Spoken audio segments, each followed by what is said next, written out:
Oops. And I immediately click on the wrong scene. Hi everybody! I should probably clean that out of the way. Hi everybody! How are you all doing?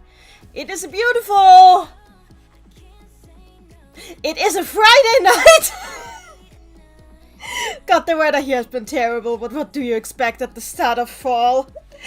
Nice to see you all! Let's see who we got in. We've got Perchius, we've got Axcower, we've got Peekabler, we've got Flintberry Growny, we've got Very, we've got Deltrix, we've got Jadu, we've got Shadow Kitsune, we've got Novastar, we've got Amethyst Leslie, we've got Lucy, and we've got Aquatic Star Demon. Hi everybody, I hope you're all doing well.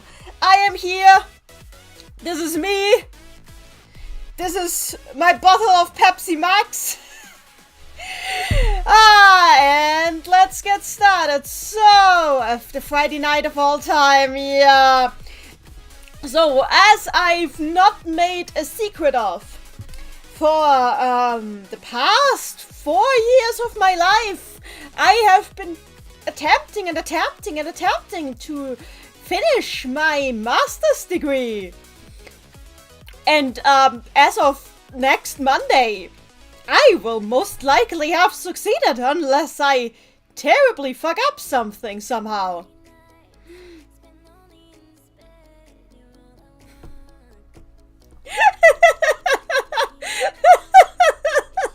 I love you all, you're hilarious. All alone on a Friday night. I also want the Pepsi Max.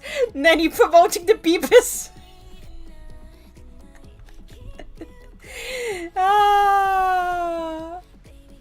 Pepsi Max is the sugar free.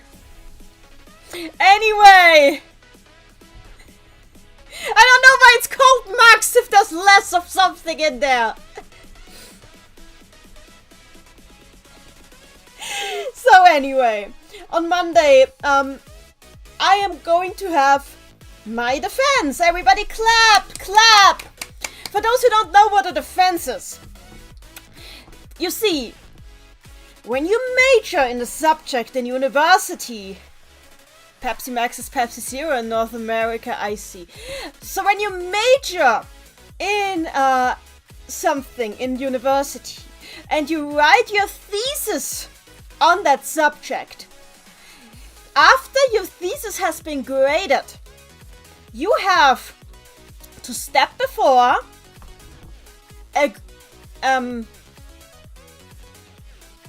a group of at least 3 professors, can be more, cannot be less, and have to basically defend your thesis to them. What does defend your thesis mean? Basically, they're going to discuss the thing with you, ask you questions, and if it sounds like you don't know what the fuck you're talking about, they fail you. That's it. So, somebody in the chat is asking, are we writing thesis now? My thesis is finished. It is 134 pages. 134 pages. Bound in 3 volumes. Not 3 separate volumes, but like... I made 3 copies of it bound. 1 I kept for myself. The other 2 I gave to the university library. Yes, 134. You have to remember, this is in German. German is automatically longer than English. I think in English this would only be like 80 pages, but still. Yes, bro was indeed writing a thesis on Puyo Puyo at university, yes. So, I wrote my thesis about the topic, construction and deconstruction of authority and power in the Puyo Puyo and Madomonogatari games. And I would say more right now, but I'm going to do a thing with you guys now. I hope you're all prepared.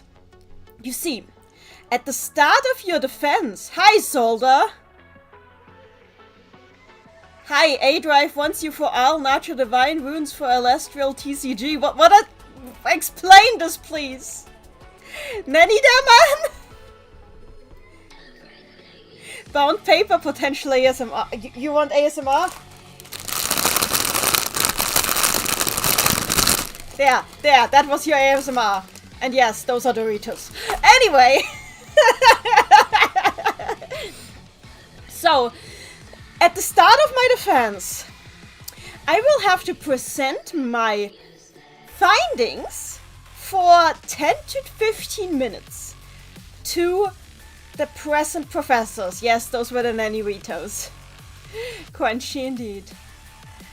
You have the same squid plush in the PG as me. Yes, because they're adorable. Okay, I need to focus. You guys are amazing.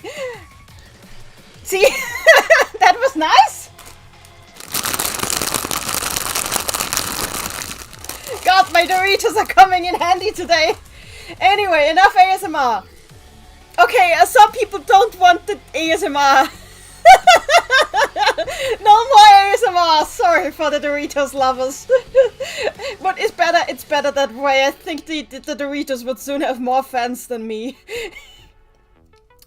So, okay, I need to focus. The point here is that I have finished the presentation that I am going to hold. And I suck at keeping presentations in line in their intended length. So I need to practice. But practicing like presentations in front of nobody at all, in my experience, doesn't do much.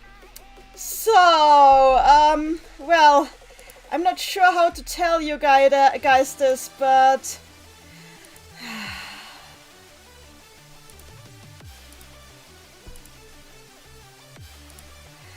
basically you guys are gonna be my guinea pigs now. And I'm going to make sure that that works by... Okay, no, I don't need you here. You go here. Okay, yeah, that works. So... That is the wrong one. Oh, this is the wrong one. Never mind. Give me the correct one. There we go. You guys are going to be my guinea pig now. This is German because I have to do it in German in the thesis, but I'm going to talk to you in English, don't worry. Wait, why am I doing this here? Never mind, I need to kill this again. Because we need to move over first here.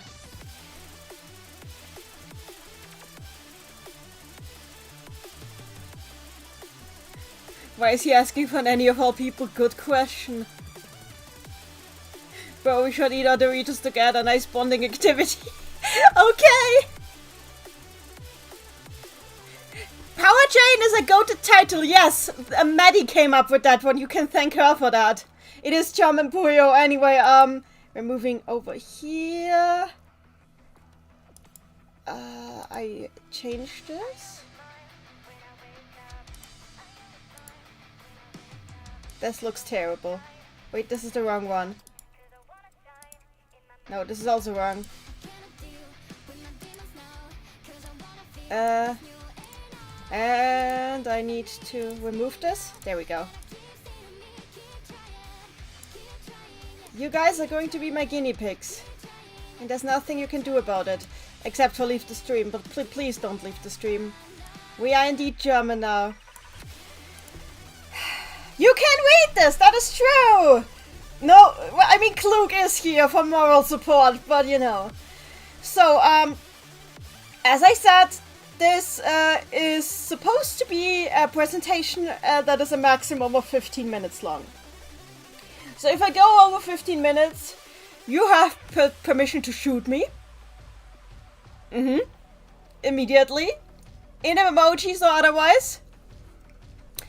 So I'm going to turn the music a little bit down. Wait, actually not like this. I should turn the music down here. And I'm going to set a timer. Why is Klango still here? Because he's academic! He's here for my academic support. So, I will set myself a timer. Maximum 15 minutes. If I go over it, I am dead. If I go under it, that is good. So I'm setting my timer. Here we go, 15 minutes. Questions will be answered. You can ask questions, but questions will be answered after the presentation. That is the whole point. You guys are doing my defense with me now. Basically, you are doing what the professors are supposed to do. First, you're listening to my presentation, and afterwards, you're tearing my entire undertaking apart. Okay? Tear me a new one. Tear me a new one. Ask me anything you can. No, there will no Skibidi-Whiz presentation here. So, and 15, not 50. There, 15. We're starting in 1, 2, 3, go. So, hello everybody. Welcome. Thank you all for coming to witness the defense of my thesis. My name is Eleni Asa. Currently a bachelor in Japanese studies, hoping to attain a master's degree with this thesis. It was graded by yours truly, well, not yours truly, but a dear Professor Ina Hein, who we all know and love, who's with us today. Professor Hein found this presentation very interesting, and I hope you will all find it very interesting as well. So let's get right into it. The title of my presentation and of my thesis is Power Change, the deconstruction of power relationships in the world of the Puyo Puyo and Madou Monogatari games. Obviously a game studies related theme. And I'm going to present to you what I did and how I went about it within the following presentation steps. I have some visual material to take a look at, basically. Oh, thank you, Deltrix.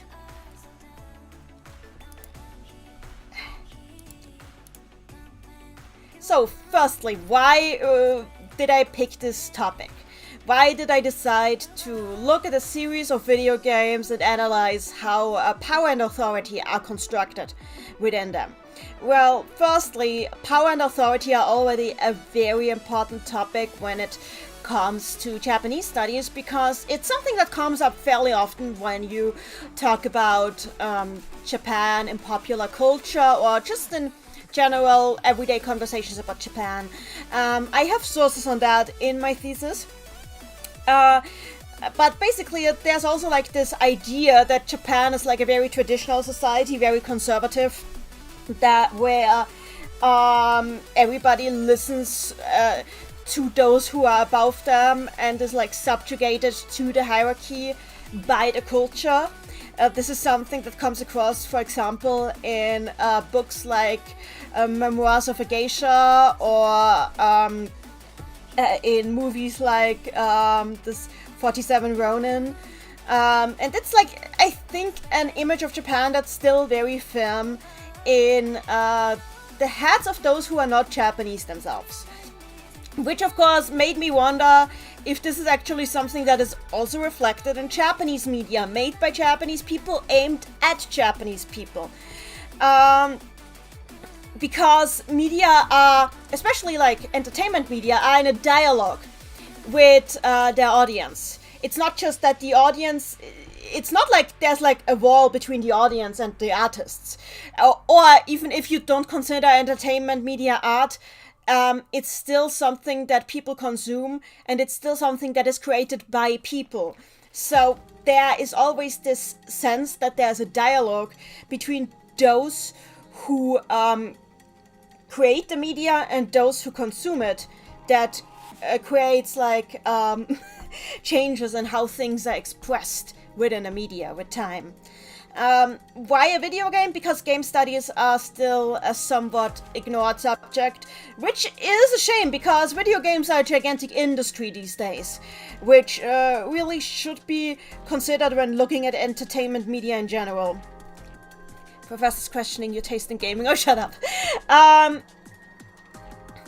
Puyo Puyo and Monogatari specifically were chosen because those, not only do they have like a long 30-year-old history, these games also are very well known in Japan and have always been fairly specific towards Japan. It's a series of games that never really managed to step outside the boundaries of Japan much, but instead kind of stayed anchored inside it, due to a lack of localization efforts or due to a lack of faith that it could be successful outside of Japan.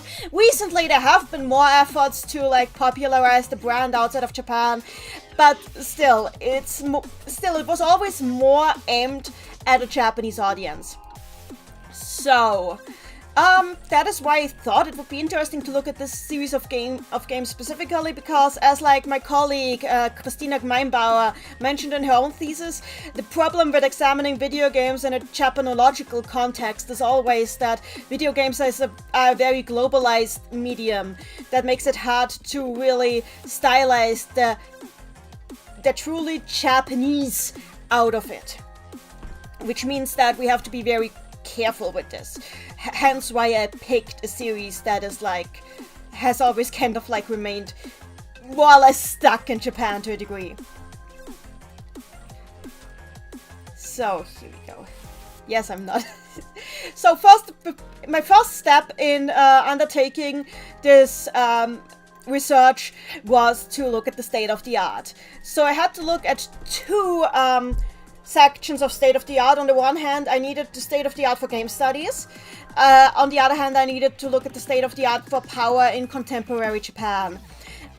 For game studies, I found a high number of good materials, among them Benjamin Beil's Game Studies, eine Einführung, and Gundolf S. Freiermuth's Game Design, Game Studies, eine Einführung, both of which gave me a lot of valuable starting points to begin my research. And on the authority and power research side, Power in Contemporary Japan, which was edited by Gil Steele. It's a volume that contains multiple articles of high quality that played very much into what I was trying to figure out. I analyzed not just this one volume, but also other separate publications that take the discourse in Japan regarding this subject into account. And based on that, I figured out roughly how I should approach it all. So, moving on. The material I am working with are, as I mentioned, the Monogatari and Puyo Puyo games. It might be strange to you now that these are two separate titles for game series.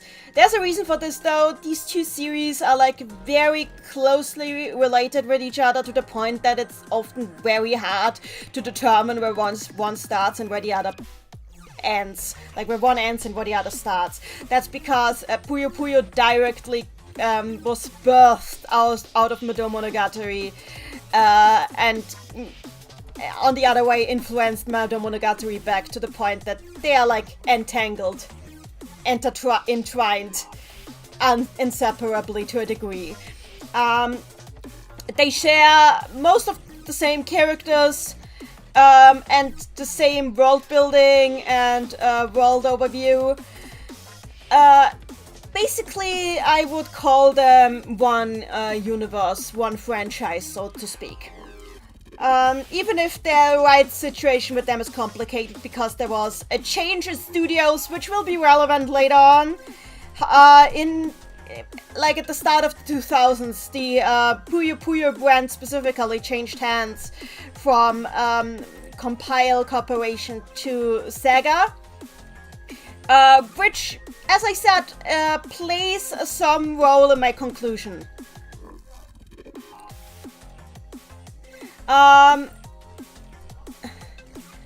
Moving on,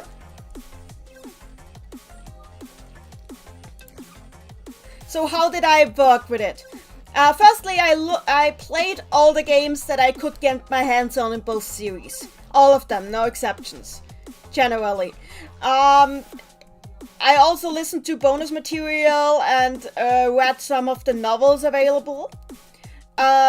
Specifically, I read the novels that tie directly into some of the available games, which were written fairly recently, and listened to a series of audiobooks that were released. And based on those, I created a core corpus, which contains the most representative examples of both series, and looked at those in detail. Then I took the games that I entered into this core corpus and analyzed each and every one of them one by one. The analysis to which is in my thesis, contained within my thesis. Each contained like a couple of pages for each. For the analysis, I went by the method of Danny Kringle, who created an example work that others can use to base their own conduct of research on, called Computerspieleanalyse konkret, Methoden und Instrumente erprobter Max Payne 2. I used the method, but obviously I had to like shorten a lot of aspects because I was looking at a lot of games, a lot of games at the surface rather than a single game in depth. That said, I think it was necessary because there were these games all tie into each other so firmly that it would kind of be pointless to look only at a single one. After I finished that, I looked at specific characters, the most important characters I could figure out from the whole thing, and analyzed how power and authority play into their characters as much as possible. I also analyzed returning lotological elements, namely the gameplay, and afterwards I drew my conclusions out of all these analyzed aspects. The most important parts of this analysis were, firstly I was looking at different layers of power and authority that could be analyzed. Namely, the power and authority. Firstly, the power and authority between characters in the game world. Secondly, power and authority between player and game. And thirdly, power and authority between players. Then I looked at the different kinds of power capital. We all know the term capital, obviously. There's a guy with spam link in chat. Okay, we're pausing the timer. Okay, where is the guy with spam link? I don't see them.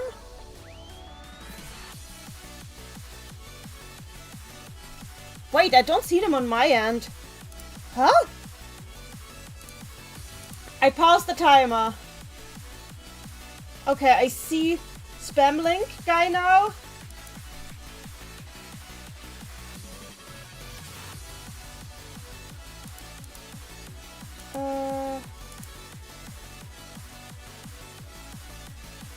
Gosh, how do I do this? I am a terrible mod. Wait, if I do it here, maybe?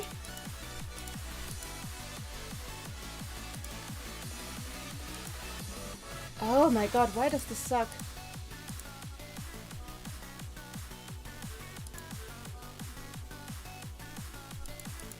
I don't know. Oh, there it is, mod. Okay, good. There's the mod window. So...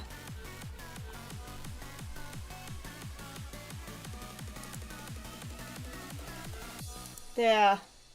Kill. Okay, is there anybody else? Is there anybody else that I'm missing? Because that guy should be gone now.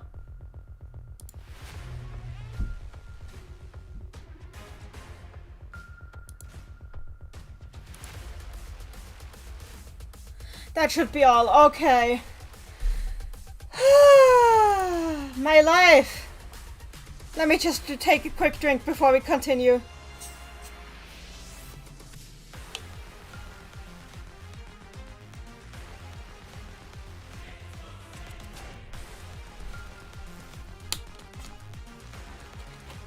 And yes, Flimperry Brownie, I wasn't answering when I saw it, but yes, I know it's already getting too long. I suck. Let's continue. Music pause, music starts, okay. It's getting too long, so but I'm continuing anyway. So we all know what capital is. And I basically identified 4 types of power capital that the characters in the games use to interact with each other. Obviously that doesn't apply to the power capital of players, but I still found it interesting enough to integrate it. The 4 kinds of power capital that I identified that characters use to interact with each other. Social capital, in that, so their social status, magical power, which is a type of symbolic capital, physical power, which is also a type of symbolic capital, and knowledge, which is a type of cultural capital. All of these aspects are, of course, like, interwoven with each other and can't just be discussed separately. Hence why I did the analysis process the way that I did. Continuing, if it lets me.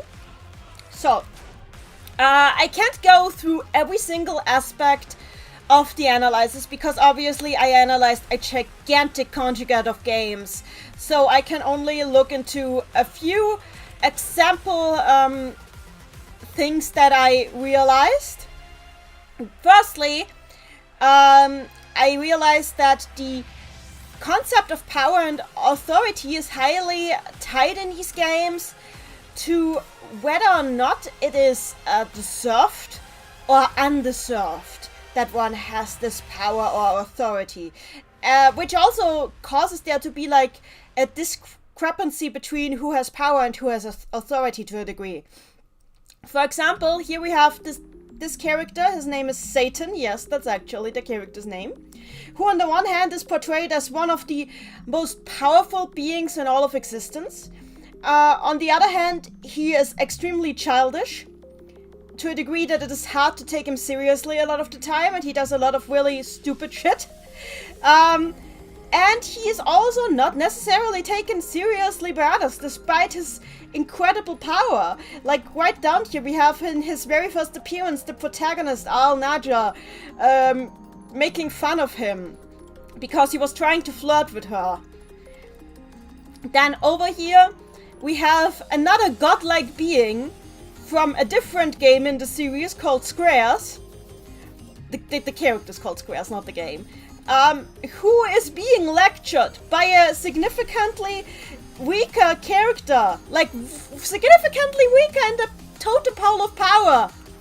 On how he is childish and doesn't know how to handle his own power. And I ran out of time just now. So what I'm going to do now is going to start another timer that is going to tell me how much more time I need. Plop. So, another thing that I noticed is that the games tended to pathologize power as a concept.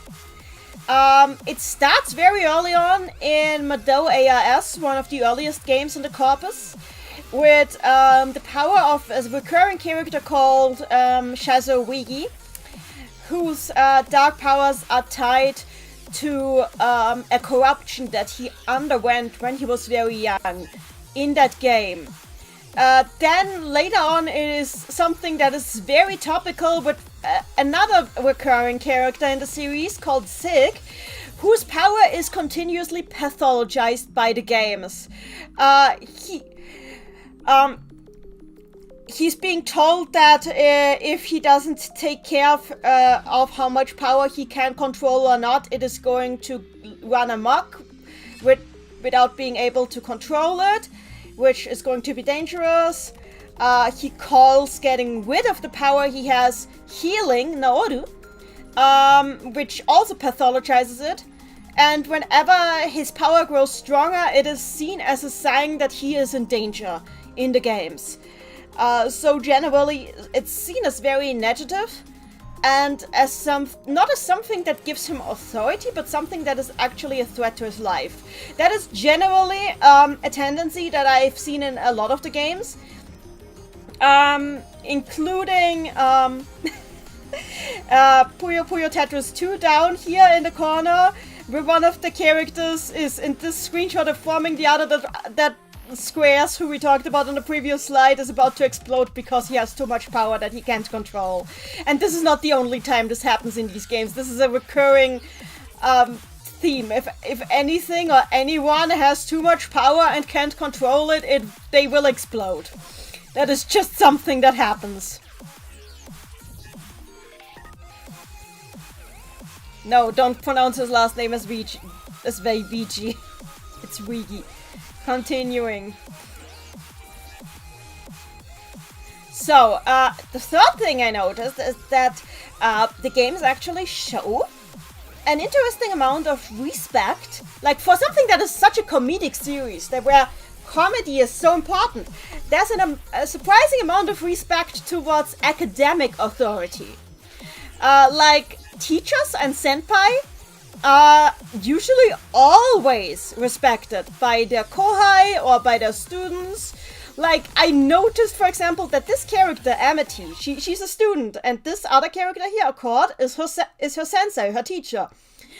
One of the first things when she meets her that she says is always this long, drawn-out hi, which you know, like, from young students at Japanese schools. So there's a definite show of respect here towards her. You can also see Amity here saying that she thinks her teacher can do anything with magic, and she's her magic teacher, which shows the respect. On the other hand, we have this girl Ringo here, who respects her this schoolmate of hers, who's hard to explain what he is. She can't explain it either. But she respects him as her senpai because he is older than her. And she's holding others back from judging him because he is her senpai. In the middle I have a quote from another character, Faili, who says here, "Leave everything to my senpai, you can't do it anyway." So there is a respect for people who are higher in the academic hierarchy than yourself. And to a degree that is already there in the earlier games. We can see here a picture of Al from the early games telling the player that she is looking forward to going to the ancient magic school when she is older, but it wasn't as pointed as it is in the newer games. I will come back to that in a bit.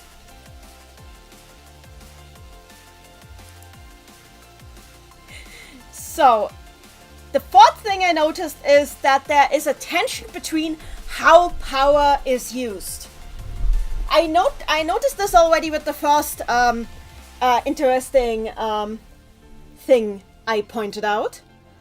But of whether or not a character is granted authority depends a lot on how they use their own contingent of power. And this doesn't only play into how characters are respected as authorities, but it also plays into how well the player is able to enact authority. To explain what I mean, the games have mechanics that make it so that raw force is never what determines the outcome of a battle, or of whether that is a puzzle battle or actual combat. That is because the Monogatari games, which are dungeon crawling RPGs where you train your character up to become stronger and stronger and then give them commands that they have to execute. They have a spell called Diacute, which triples the power of the next spell cast, and the spell can stack.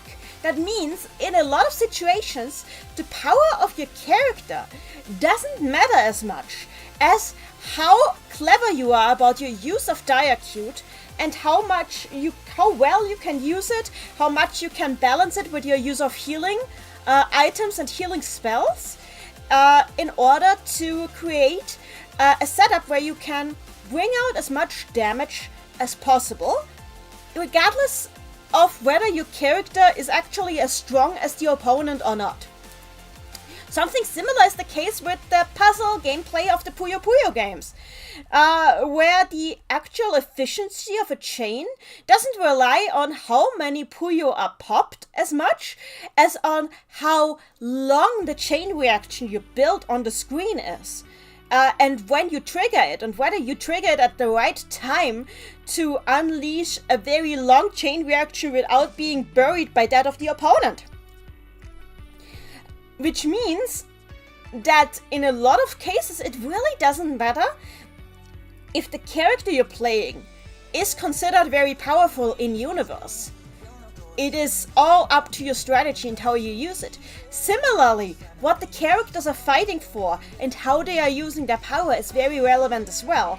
Up here we have an example of Ao Naja in the first game, Madomonogatari 1, 2, 3. Being told by a fairy creature that she will be guided out of the cursed forest because she didn't kill anyone who lives in it, only knocked them unconscious to defend herself. So because she didn't abuse her power, she's being rewarded with freedom. On the other hand, we have the counterexample on the other side, where Ekolo, who has been possessing Al until just moments before this scene, is being scolded by Al for toying with her, and then has like every other character in the game teaming up on him to be utterly demolished, even though he is considered a very powerful character. They band together as a group to take him out. So, what have we learned from all this? Well, firstly, the results of my research reflect what I've gleaned from the state of the art regarding authority research in Japan for the most part. Which means that power does not equal authority, but authority is something that needs to be justified by the correct, wise, and useful use of power. On the other hand, uncontrolled power is being portrayed as dangerous and pathological. Social cooperation between characters is seen as more relevant to the actual outcome of a situation than power or authority. What I also noticed is that there's a high respect of academics that we notice has only occurred ever since Sega took over the series, which made me wonder if it has anything to do with making the series like more palatable to broad audiences from Sega's perspective. The final thing I noticed is that I have not exploited the productivity of the material as much as I could have, by far. And that was the whole thing. Here are my sources. Well, a selection of my sources, and wow, 10 minutes too much. I am cooked. I think I just need to talk less.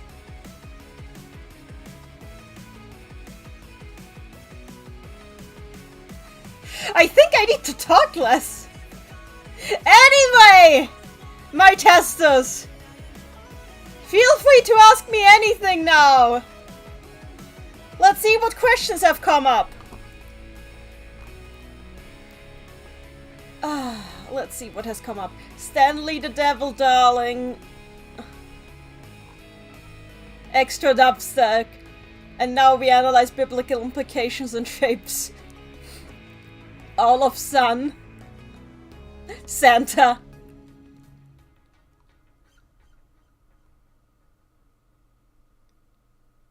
This is it, she has fully become Puyo Puyo. She cast away her humanity and became truly Puyo Puyo, and only Puyo Puyo, goddamn. Exploding as a common theme. Nanny's language has been changed to Ingo's vocal track, and only Ingo's vocal track. So let me get this straight, the only sacred thing that won't be made fun of in Puyo Puyo is academic authority. Yeah, yes. Yes. Yes. Yeah, I mean, to a degree. There is one exception that I didn't mention, but Klug here actually has a handful of scenes spread over the games where he outright complains about or to misaccord, disrespect her, and basically voices that he only trusts her as far as he can throw her. Which is interesting, because you wouldn't think the dedicated nerd character to be the one to, like, distrust the teacher. But on the other hand, he is also the one that is, like, portrayed as a know-it-all who has no... Okay, he has friends, but, like, his friendships are in a state of limbo due to his own behavior. And he's always portrayed as, like, this unlikable, somebody you don't want to have to deal with. So this is the one person who criticizes misaccord? Really? What is this telling us about what it be? Does this mean you have to be an annoying know-it-all if you criticize misaccord? Is that what the games are telling us? Don't criticize your teacher or you're this guy? That is kind of what I took away from it. Not even Puyo disrespects good teachings. What I think is that Sega might have introduced characters like Misaccord or Lemvis in order to make, like, add, like, a relatable everyday aspect to the games that, on the one hand, make especially children feel more at home in the world of the games. But on the other hand, so much stuttering for the big hit. I need to try again. Maybe at the end of the stream I'll try holding the presentation again and see if I've gotten faster. Yeah, so on the other hand, I think that the reason this was done is probably to make it more palatable. Because if all authority is constantly disrespected, it's not exactly palatable to a general audience. On the other hand, if you, like, tell kids, look kids, it's the teacher. You are supposed to be polite to your teacher. You're supposed to trust your teacher. Then that is something that parents can agree with. Even if the teacher is misaccord. And she will bash you over the head with a hammer. I have some questions still.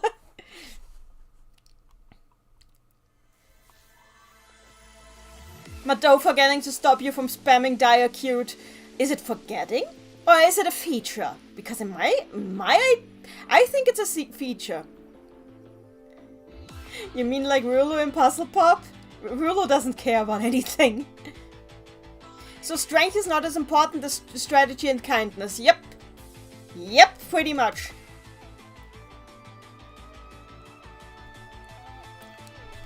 Xco in the chat. I'd say Diacute is the most important spell in Mado gameplay, since it's the biggest factor for risk and reward. Exactly! Risk and reward is so important in Puyo Puyo and Mado, and it's something I didn't notice until I started working on this thesis. But it's all risk and reward. Why do you risk something? What do you risk? How do you risk it? That is so much more important than your inherent power. And it kind of like is also like reflected in how Rafina and Rulu's whole character arcs work. Because they have to work hard to compensate for the fact that they don't have any magic powers. So they put their ideals into a strategy to compensate for that. So it's not just that they are like very powerful physically. They are powerful physically because they dedicated themselves to overcoming what was holding them back from keeping up with the mages around them. They can gang up. They gang up on my man Zekolo, yeah. Flame Perigoni. So yeah, so like Stan owns a school for some reason in Puyo. He does. He also owns it in some other games. It's never elaborated on. It was not important enough for me to bring up in the thesis. Like, there was nothing to be gleaned from it, because in the end it's still Stan. And he's not being treated any different for it. I hope that Puyo glazing the academia would help you pass. It is a lot of sources and it's only a fraction of what is in the actual thesis, yes. Aquatic Stadium, and yes, please ask your question.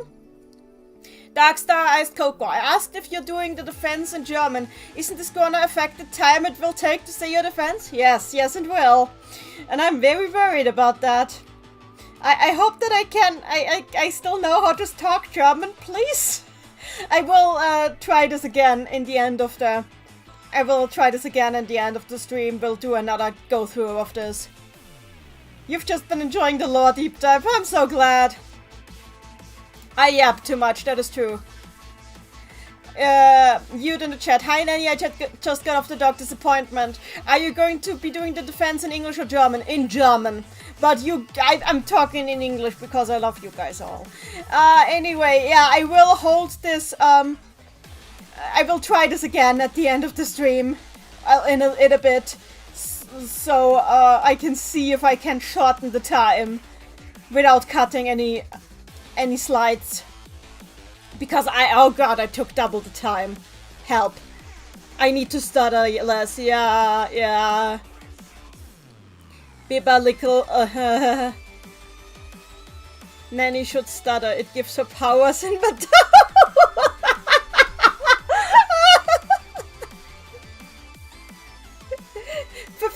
Fire!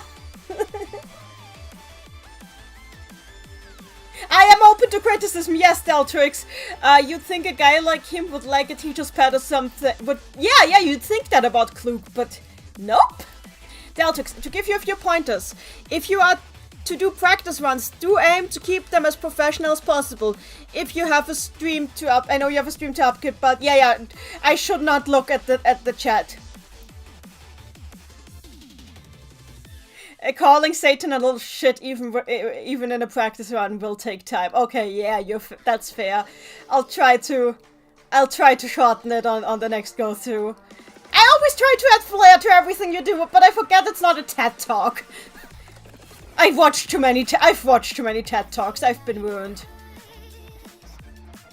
Yeah, it's funny how Klug is actually in the right about Mr. Court, but he's the only one who's allowed to be. I mean, and obviously Mr. Court also kind of like redeemed herself in Puzzle Pop to a degree, so... Then again, in Quest she went right back to kidnapping people, so I'm not sure what to take from that. Evidently he knows too much, yep. Andrew Mello, do you think the theme of academic respect and power is not useful without cooperation and intelligence is because of the puzzle mechanics, so the themes were made to complement the gameplay? That is an interesting perspective that I did not consider. I have to admit that this is something I did not look enough in the analysis, and it would definitely be interesting to look at this in follow-up research. Thank you very much for saying this. It is definitely something that should be considered, because it would explain why the gameplay aspects work so closely together with the narrative in that specific regard. So is he the counterpoint to the themes of the games? The contradiction to prove the theme? Who are we talking about here? Please, elaborate. Flimperi running any backlog loading to the chat and witnessing the horrors we've created.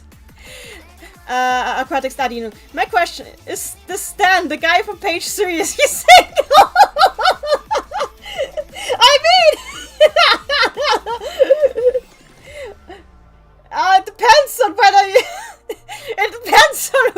ask!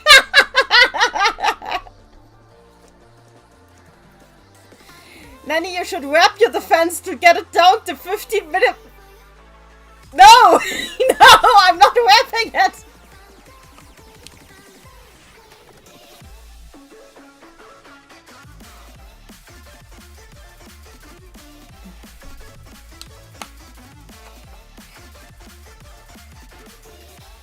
Daltrix, also I'm unsure if thesis presentations are different, so feel free to ignore this if it's wrong, but keep the text and slides to minimum. I'm overwhelmed by the amount of dialogue to read between characters. Oh dear, I was worried about that. But I think all this dialogue is relevant. I know, it doesn't look nice. I know, I'm really pushing it with this slide specifically. This slide is just a monstrosity. I might have to kill some of this. I'm really pushing it with this slide. Well, Stal owns a school and gets bullied constantly, so I don't see a point. But that was before Sega took over. That was before Sega took over, you see. Shadow Lugia, gonna build a 19 shade. Hope nobody stops me. I mean, yes, the evaluation theme can read Japanese. But yes, this is a lot of text. Andrew Mello, I now have noticed the theme of hard work over natural power born circumstances is a theme common to most Sega games. From the SMT games to Sonic to Yakuza, the theme prevails in Sega. That would be interesting to look at in a further study, which I would gladly offer this study as, like it could be a discourse analysis. I gladly offer this one up as part of this discourse analysis. That said, we have to consider that SMT has not been a part of the Sega, not been a Sega property for very long, so that would have to be taken into account. Frankly, in terms of diacute usage in Mado games, you're kind of forced to do it in the later stages in the games, because if you don't, I feel like you will run out of resources, such as healing items and magic. Oh, absolutely. But it still doesn't change that diacute allows Al to take out Satan, who canonically is one of the mightiest beings in the universe. And she clearly is not, that is clearly not just raw power doing that.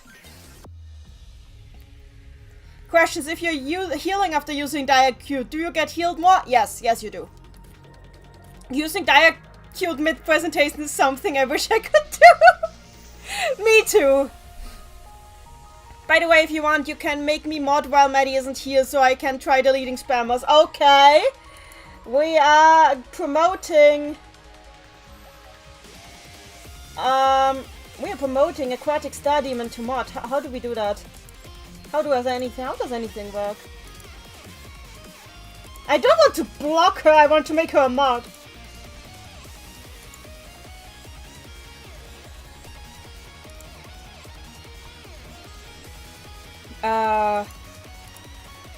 Hang on. Do I have to do this from the...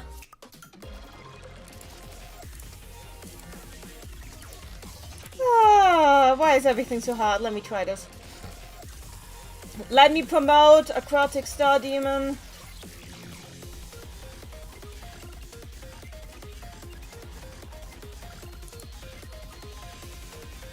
There we go. You are now mod. Enjoy being mod.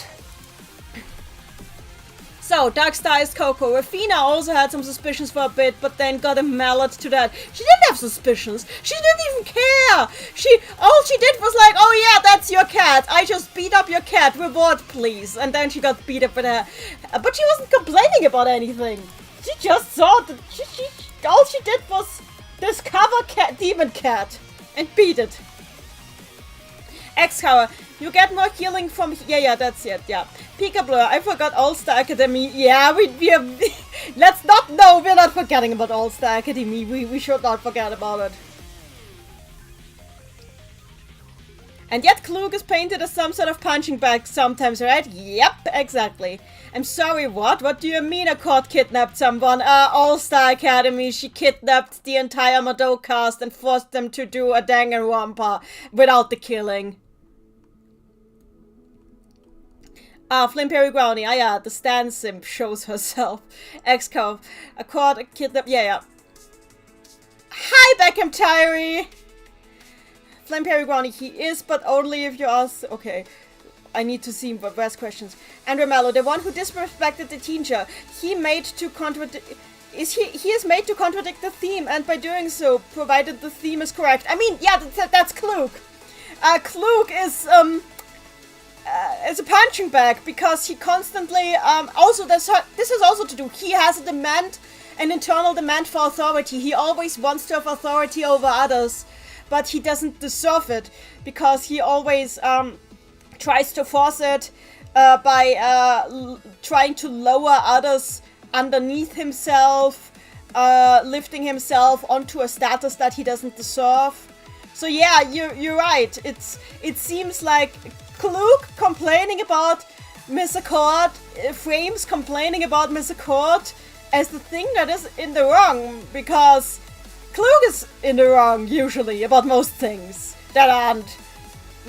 Well, yeah, about most things. Let's be real. It is a lot. Have fun playing SMT. Graphic design is you by passion. God damn it. Okay, yeah, I've learned my lesson. This monster of his light will be reduced. Yeah, no wonder the IQ does a repeater in Puyo Puyo. Yeah. Every 10-year-old could beat Stan in a Puyo match. I mean, a very fast 10-year-old could do it, yeah. So Sega bought Atlas just to have another game with the themes of irresponsible power being dangerous. True. Is it possible that Sega took interest in SMT and Atlas in general because of the SMT themes, and furthermore the fact that the themes continue in the Sega-owned games makes me think that the theme is a Sega thing. That would be interesting though, because I mentioned this in my thesis, but Sega is a multinational, gigantic corporation. How do they benefit from teaching people that if somebody abuses their power, you bring them down a peg? How does Sega profit from that? By telling... How do they profit from telling people if somebody abuses their power, then you bring them down a peg? You're basically teaching your consumers to do a communism on you. Just saying! Flimberry Brownie. So, like, the miraculous fandom Love Leela gets karma fix. I need some Accord gets karma fix. She desperately needs some of that by now, too. Lucy might not be related, but I kinda see parallels between Madotu Shazo and Awakened Sig in the sense that both don't really care about anything other than attaining... Yeah, magnifying power. You're right. There is absolutely... That's why I have them both on the slide. There's the sense of power corrupts is there. I was actually wondering if I should put if I should take that quote, like, power always corrupts, absolute power always corrupts absolutely. Let me see who said that quote. Power always corrupts. Absolute power corrupts. Okay, power tends to corrupt. Absolute power corrupts absolutely. From 19th century English historian Lord Acton. I was wondering if I should take that into my thesis, but it would have taken up too much space, so I decided against it. Also, there's also the fact that some people have, like, spoken against that quote and said that power, instead of corrupting, reveals. But that's not what's happening here, is it? Because, power didn't reveal Shazo's or Sig's true nature. It just corrupted them. So that means that revealing is not what is happening here. It's corruption. Which, can be discussed if this is... what this communicates to the players.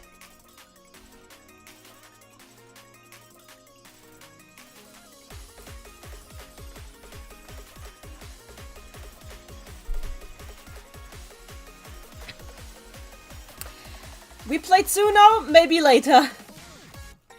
X-Cower, I don't know how necessary the tidbit of what Square exploding is. I mean... It's such something that comes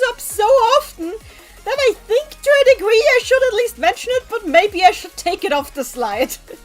Because you guys are right, this slide this slide is a crime against nature.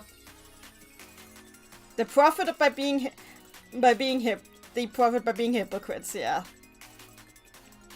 They profit by being hypocrites, I mean true, but still, you know.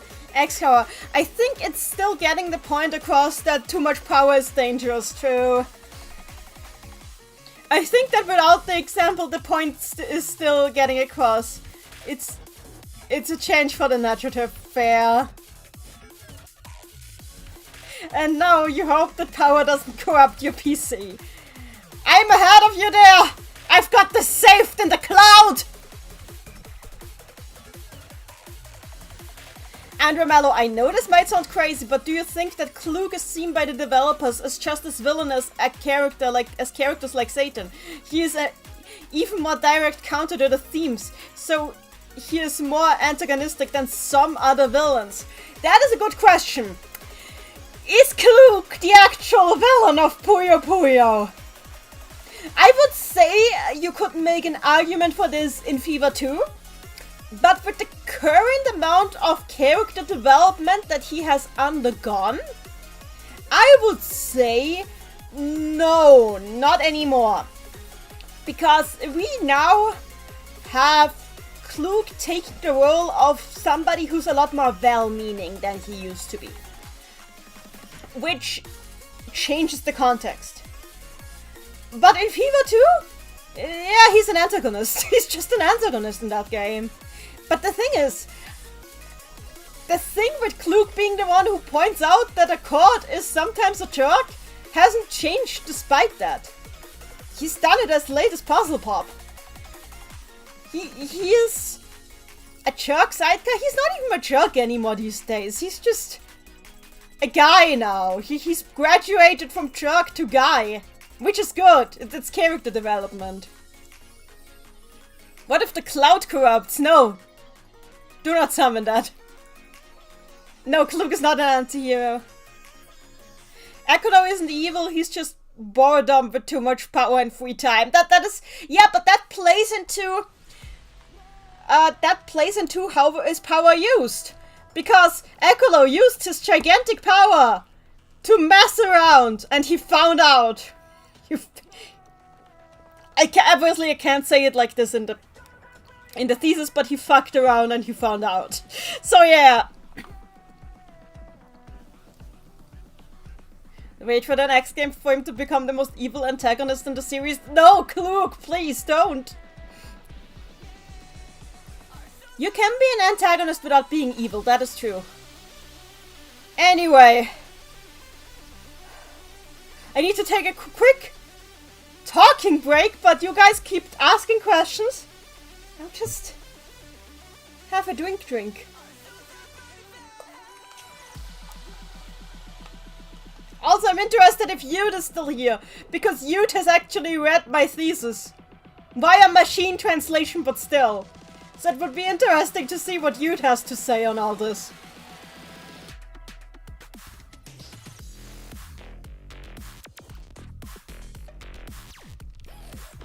Xylon Shazier, how intelligent are you?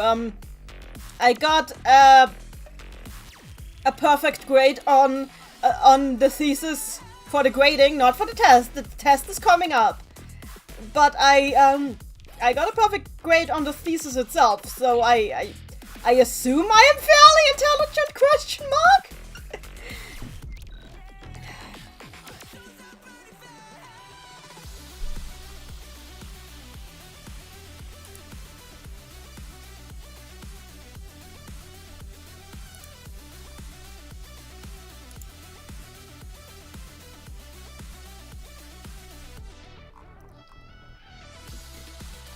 See ya, Darkstar Iced Cocoa.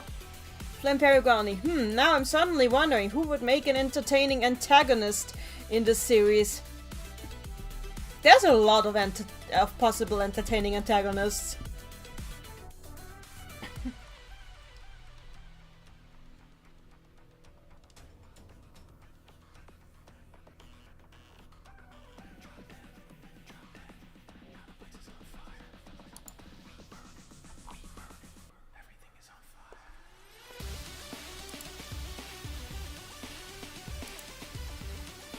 Do you study with Puyo Puyo? I wrote my thesis on Puyo Puyo and Madou Monogatari, specifically the constructs of authority and power present in the games on both a narratological and ludological level.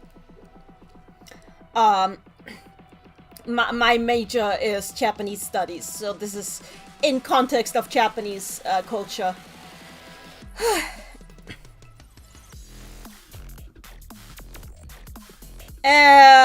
Further questions?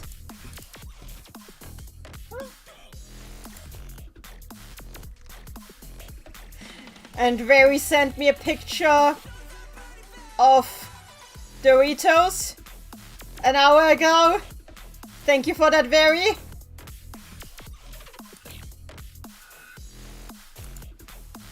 And Mizu sent me a picture of a wig, of a Satan wig. Thank you for that, Mizu.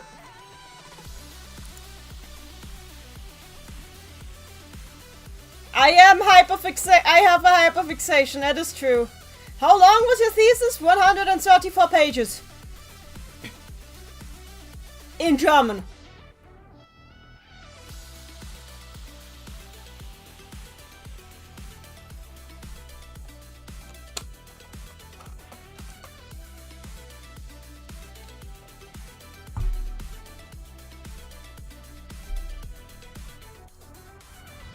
Yes, 143 pages on chaining slimes. The Satan brick. Let me just check something real quick.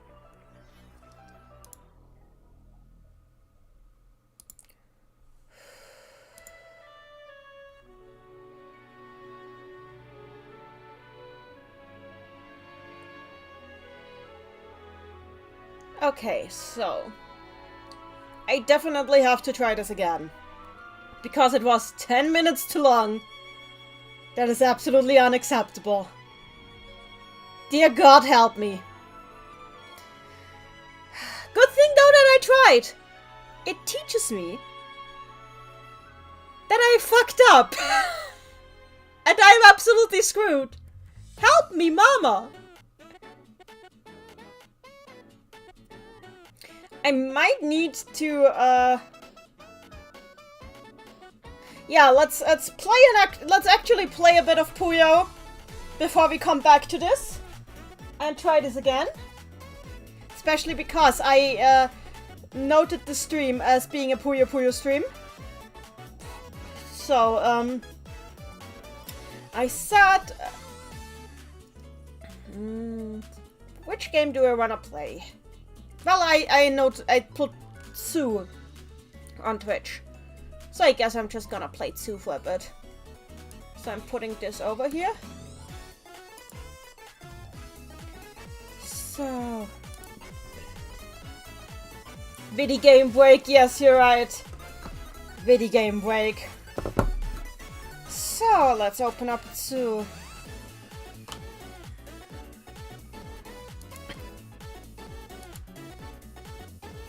Very, I saw your Doritos! I saw your Doritos! Time for the video game break.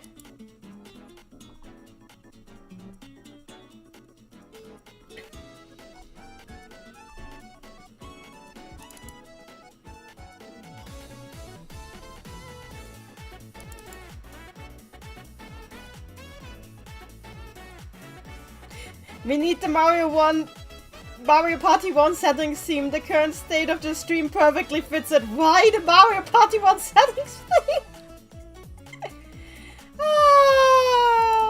I love you guys, just so you know.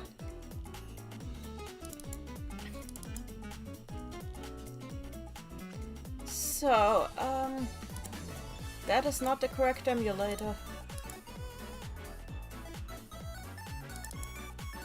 That should be the correct emulator. Yes, you have been here the entire time. I believe you.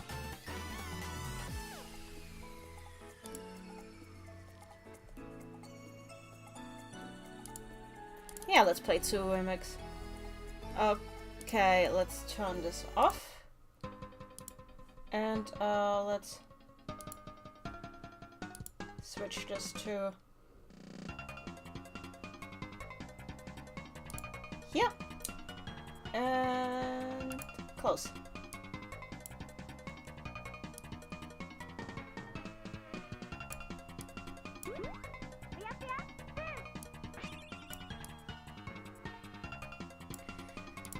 There we go. The exact drive of how shit, how do I fix it? See ya, Shadowlugia! People... Oh. Hang on.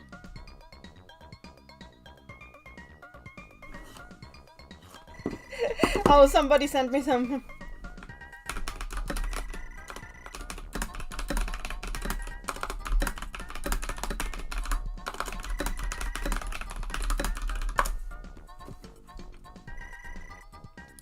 So...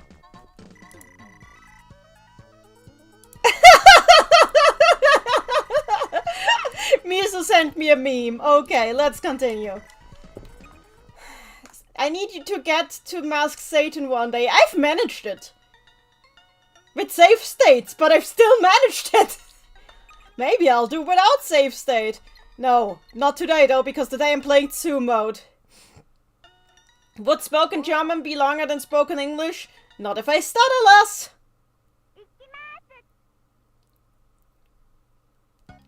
I need practice, you're right. Oh, fuck, I forgot that sumo is evil. Ah, fuck.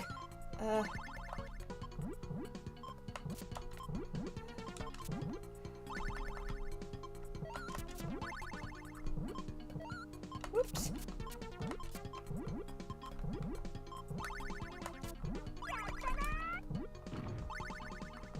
Oops!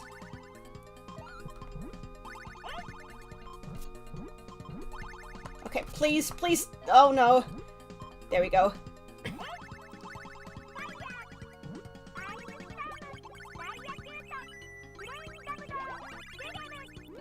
There. Hopefully this kills.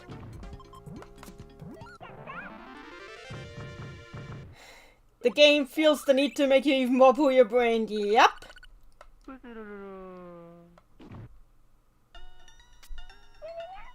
Let's see if I can actually do this. Probably not. I'm always struggling. Why is this slower? Why did I get an faster or whatever?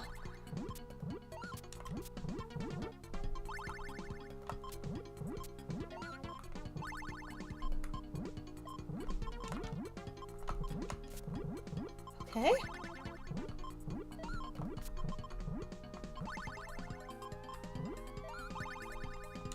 Ah!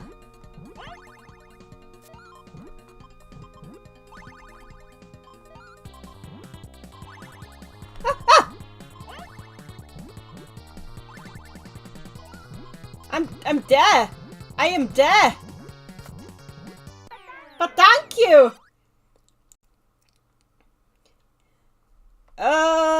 My name is MA, because that's my title soon, hopefully. Can I leave this space free? There. Hopefully. Okay. Okay, cats. I don't think that's gonna relax you. It is very relaxing. This is very relaxing, I say, through my gnashed teeth!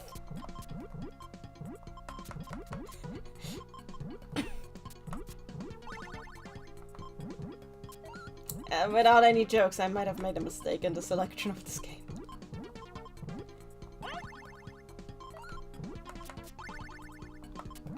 I see the errors of my ways. What do you mean the cat has... Okay, never mind.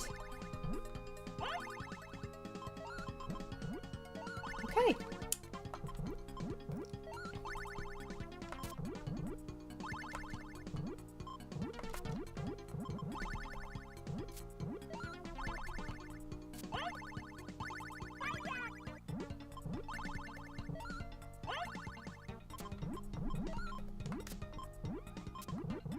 Maybe 2 mode was a bad idea.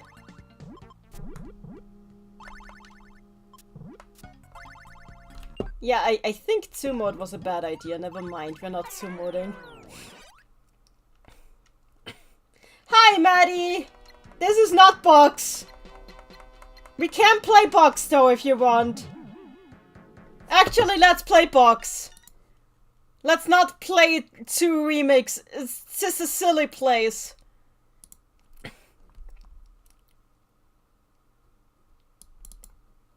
Box.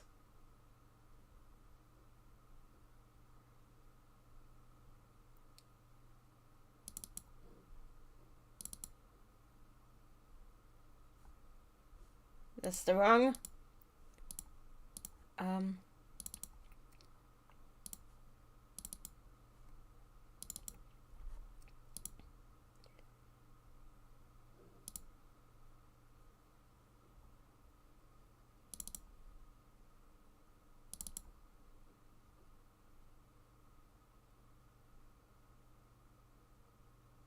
Okay, why does that not run it?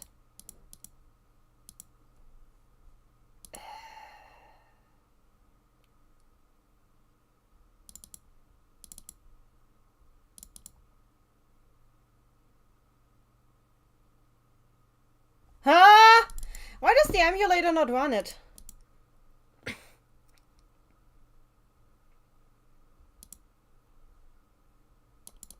Maybe this? No?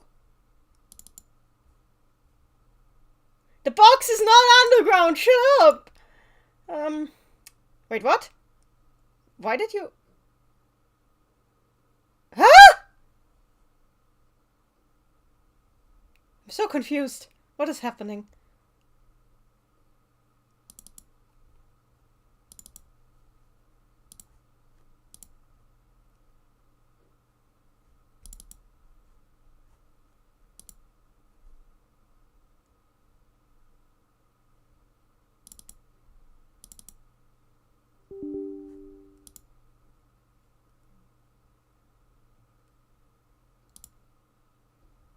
Oh, wait. PS... Oh, okay. No, this is the... Okay, this is not what I wanted. I guess I'll just have to use Mednafan. Where did I put Mednafan? Here.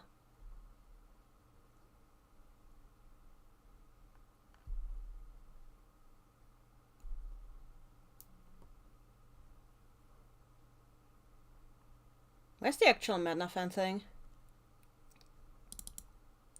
There. That means here.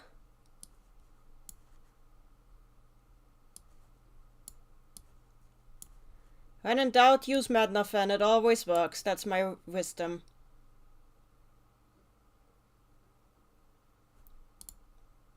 Except for when it doesn't, question mark? Oh, there it is. Yep, there it is. Okay. Let me just switch over. There we go. As I said, when in doubt, use Mednafan. It always works.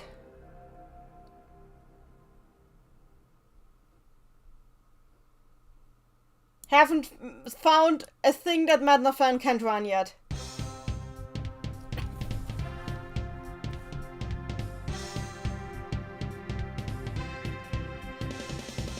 Yes, that was the PS noise.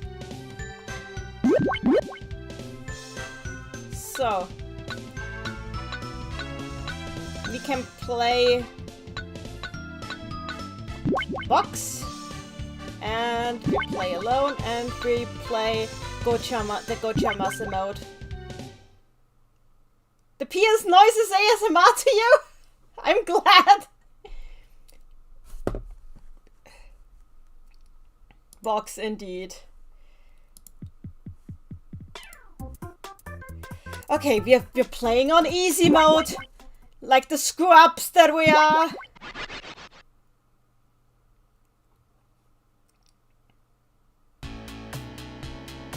And we can select a rule.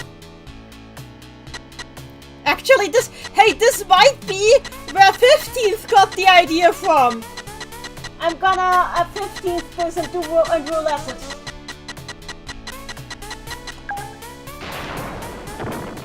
Okay, son, here we go.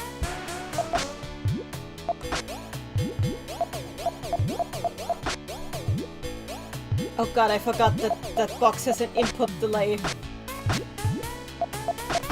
I can deal with that.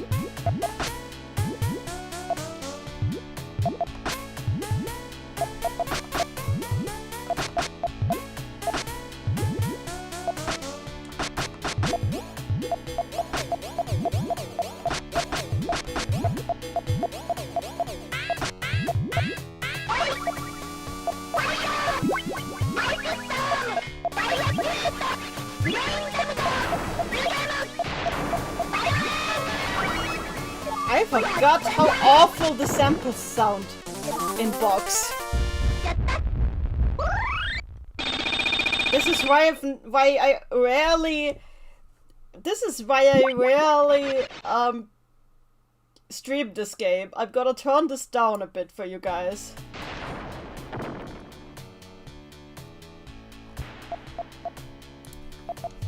Like, I don't know what compiled it to compress those so badly that they sound like they actively want you dead.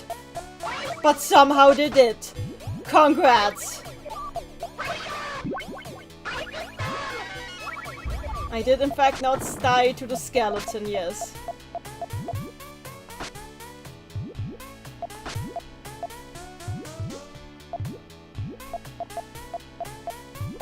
Box is a bit crusty, yes. I still love box, but yes, the crust is undeniable. There is an undeniable crust in this box. Na na na na na na na na na na na na na na na na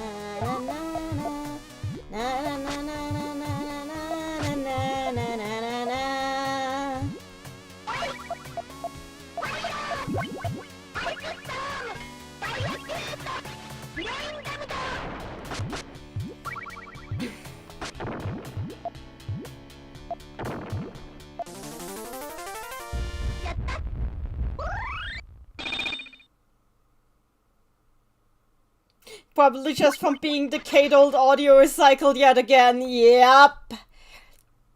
Like, Compile could have done well. Then again, they were dying. They were literally dead at this point. They were just a husk of a company. Still shambling along.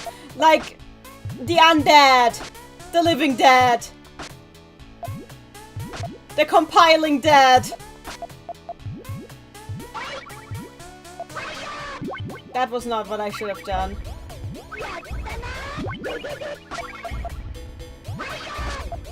Mini Zombie is underrated. It is true.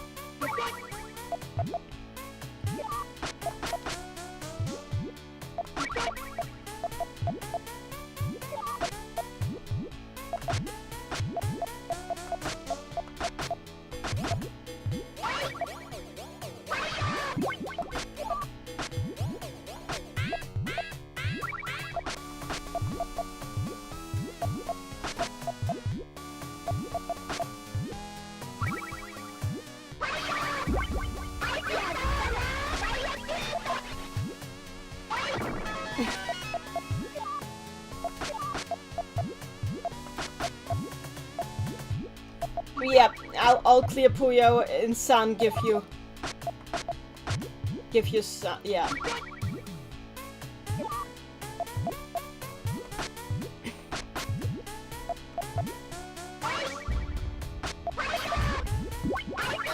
See ya, buddy.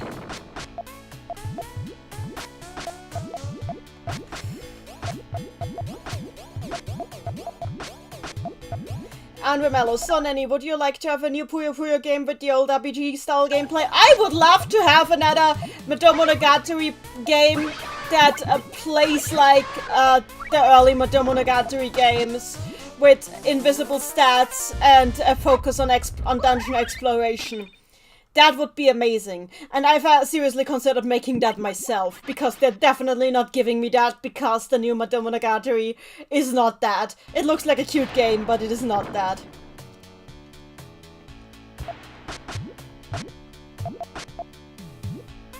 Well, here's the gameplay.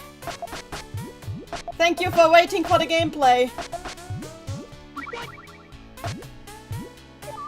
Here's Puyo Puyo. Here's Nanny playing Puyo Puyo. It's Nano Puyo.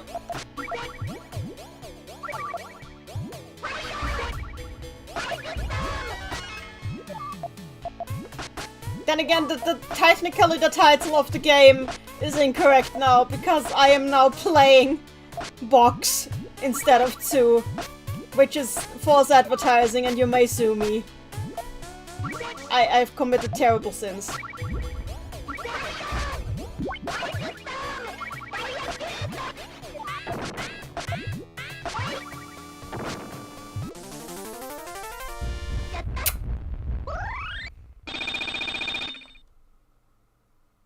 You're peer proficient in chains. Yeah, I've been playing Puyo since 2020.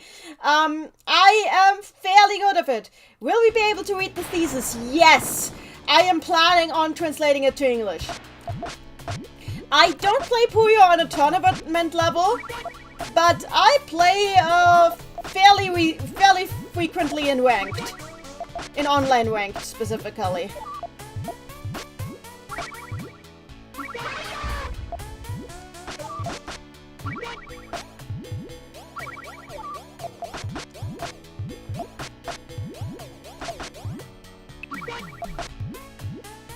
I generally like action puzzle games. I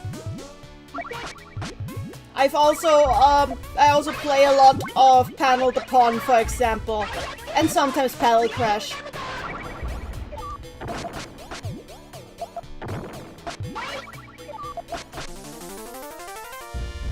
Have you played Sonic Mania? Yes, I have, but I always only go until the Puyo Puyo boss to beat up Eggman, and then I stop.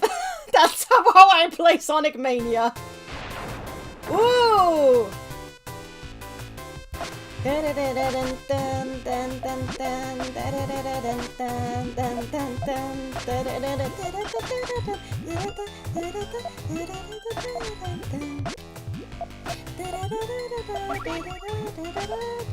That is mean, but okay, I accept this.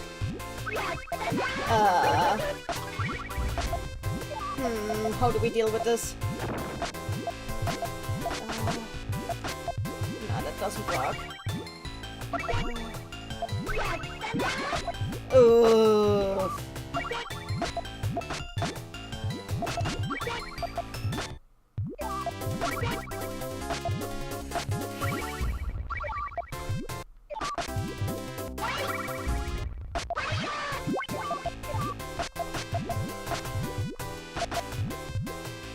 There we go. Ah, that's the wrong color. Oh, whatever. We're doing it like this now, fam.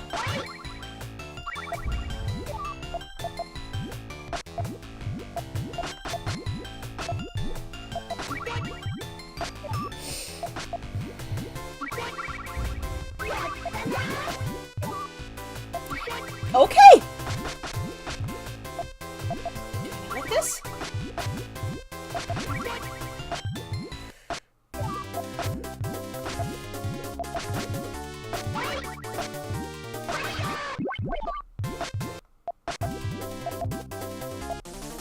Okay, I win. That's all that matters. Ah, that was a flea. Yes, that was indeed a flea. The Mean Bean controls in Mania so ass. I mean, it's because they had trouble actually. They had trouble programming Puyo Puyo in the Mania engine. I read about that. They had to like mess around to make it work. Because, surprise, Puyo is not actually as simple as you'd think. There's a lot that goes into it, into making it play smoothly, which is also why the mean meat machine thing that the Super Meat Boy people brought out plays like trash.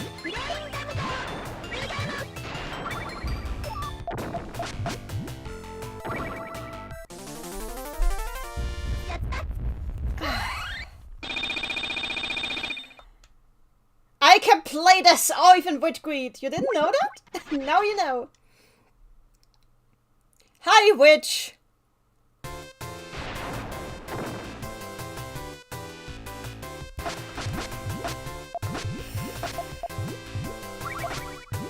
Honestly, I'm glad that I'm playing 2 now. Generally that I'm playing Puyo now. It's always nice to just play the game, you know? As much as I like researching it, it wouldn't mean anything without actually playing it. By the way, I'm by far not the first person at my faculty who's done game studies. I'm not even the only person who wrote a game studies paper this semester. Somebody else wrote their thesis on Nier Automata. I'm currently waiting for that thesis to show up in the system because I really want to read it. Because there's a lot to analyze in Nier Automata. It's based, as far as I know, it's an analysis of Nier Automata as a sort of post-apocalyptic fiction. Which I find really interesting because I did something similar for Splatoon for my bachelor's seminar paper, which is not quite a thesis, but very similar to a thesis. It uses a similar. It's for a similar reason, but it isn't graded quite as strictly. Is the difference?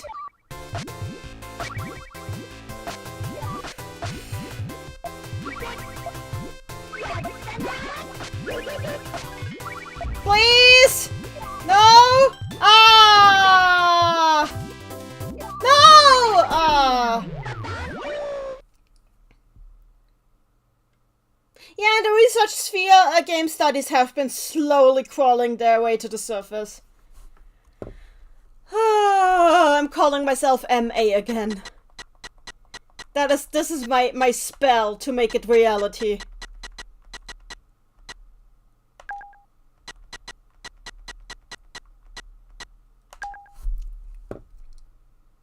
Your pronunciation of analysis is incorrect. Analysis? Is it supposed to be analysis? In German it's Analyse, so my pronunciation of it is based on the German pronunciation, which is Analyse. Analysis, okay. Analysis, okay.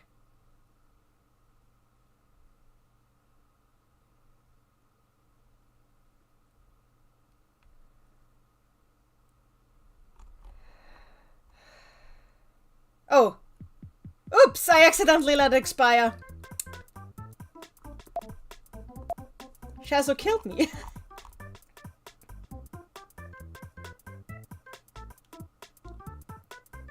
Yeah, San Puyo in the wrong spot.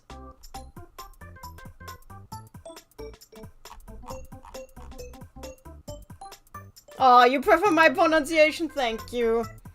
Yeah, I mean, I think my English is fairly good, but sometimes you can still tell I have my German accent. It's just a fact of life, not something I can avoid in the long term.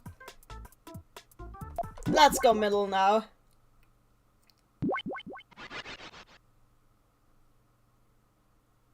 She hasn't drained any of her master title. Okay, we play. I hate myself, so yawn. What do we want for our power?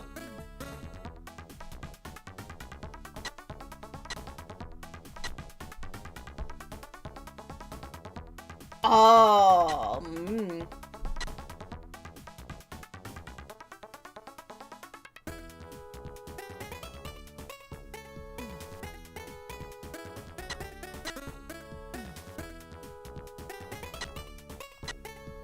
There's so many to select!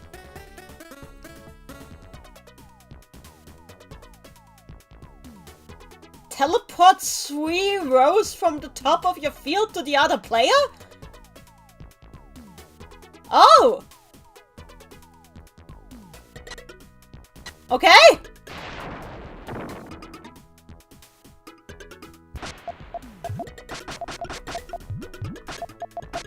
That is not a guy, that is Archer, and she's a girl.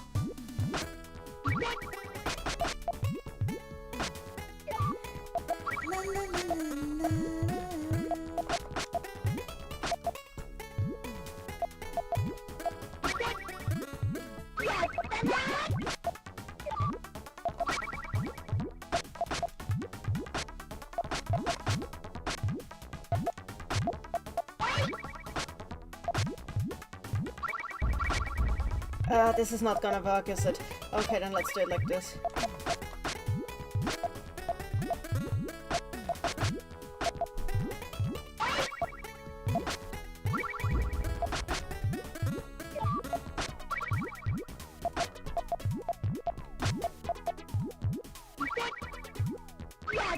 Here we go.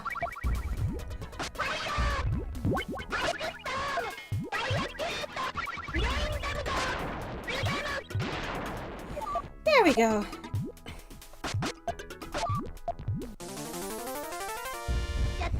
Whew.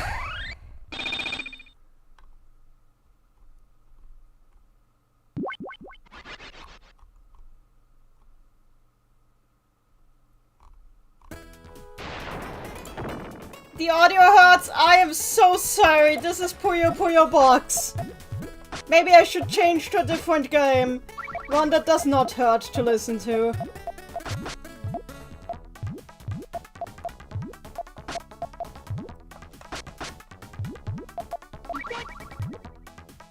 There's a reason I rarely stream this game, even though I like it. The audio really is a little bit much.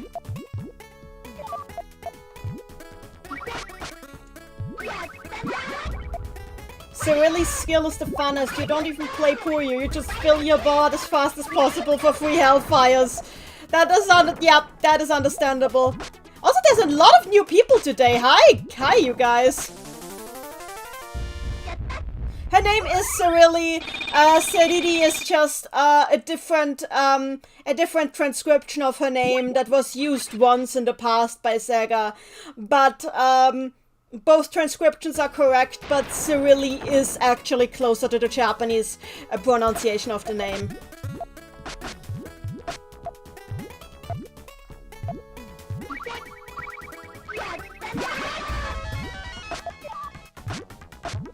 You know, I could just do bullshit now and send the bullshit over to Nasgrave.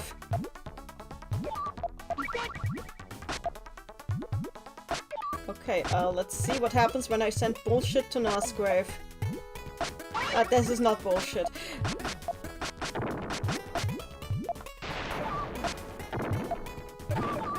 It kills him.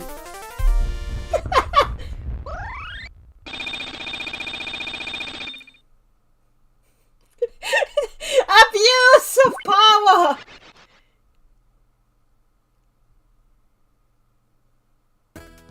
Miso, please, don't be mean! Oh wait, did the stars carry over? Okay.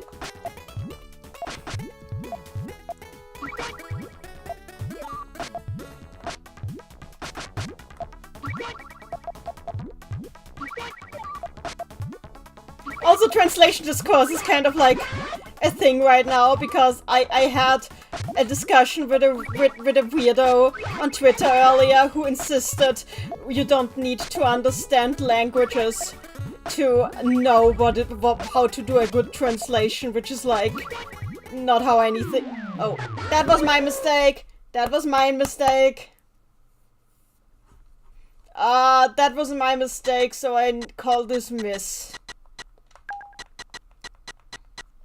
Also, I might actually switch the game, because as much as I love this game, got the sounds. I love this game, but got the sounds. I need to switch to a different Puyo game. compile. I know it wasn't in your budget, but we need a remake of this. Switch to a different game. Let's see, what are we gonna play now? Well, we played 2 compile error games.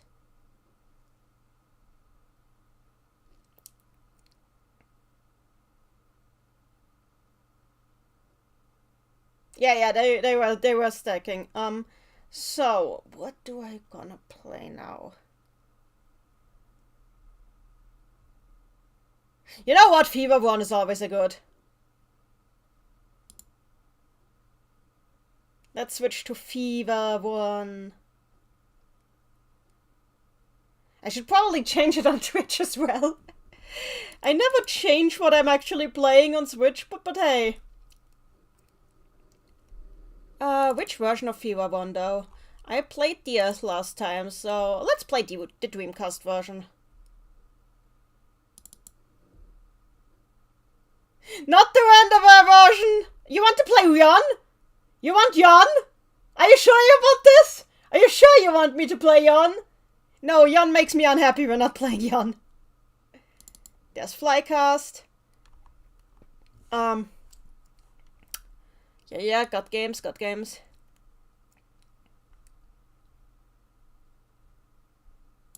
There's Fever.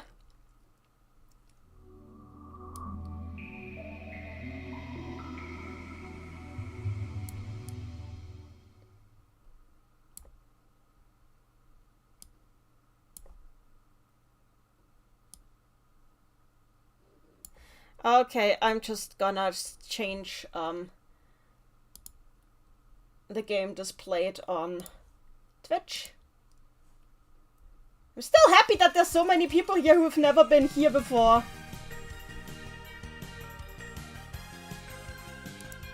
So we are now playing Puyo Puyo Fever.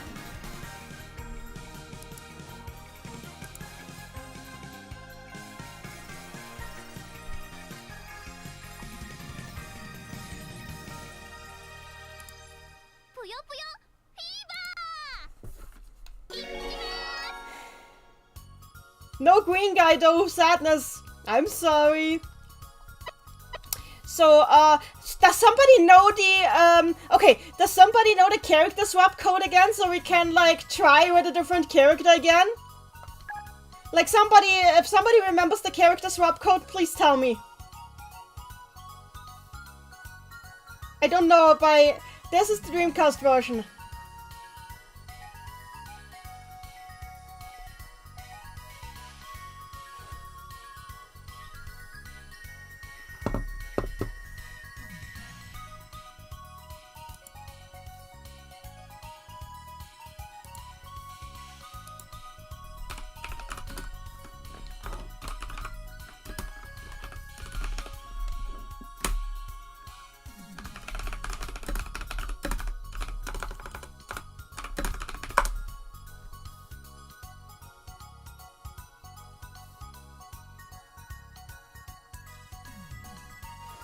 X down. Yes, Fever 1 Dreamcast version is the best version. X down up A? Wait, I need to make sure that's the Dreamcast version.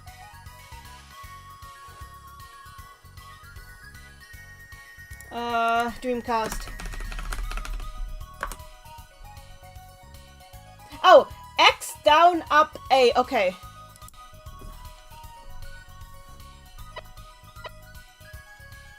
X down up A.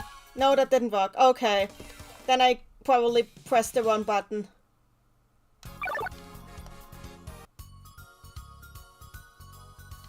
Oh, down, up, X, Y, A, start. Okay. Down, up, X, Y, A? No, that's not it. Then I probably misclicked.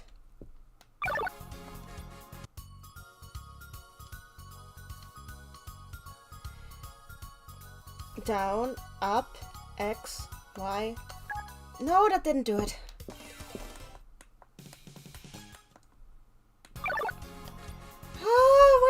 code? Is this the Dreamcast code? This is the S. Okay, this is GBA. PSP. Why are there so many damn versions of this game? Down, up, X, Y, A, start. Down, up, X, Y, start. That didn't do it?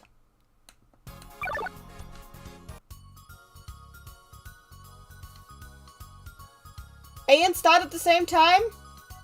Okay. Oh, no, wait, what? Clicking on my mouse counts? That was surreal. Okay. Down, up, X, Y. That didn't work either.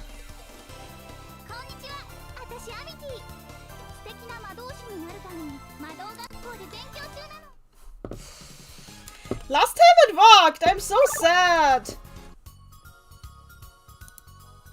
We can make this work, everybody! Believe in me! No, that's the unlock everything. That's not what I want. I didn't click anything!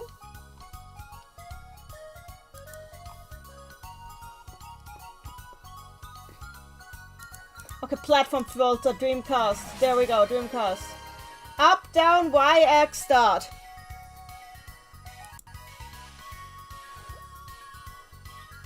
Wait, this is for endless mode.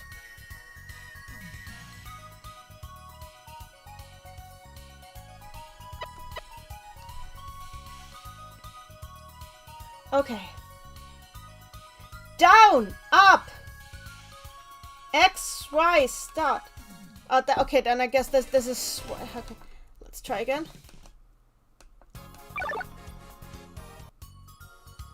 Down, up, X, Y. That doesn't work. I got an hydrate. I'm hydrating in a moment. Hang on. Where's my hydration? Thanks for the hydrate. I am not forgetting to press RA.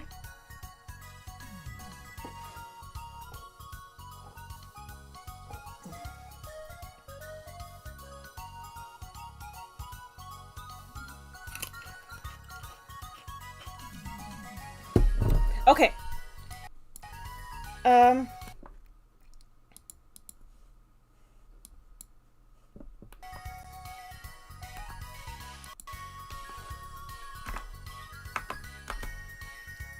How do I...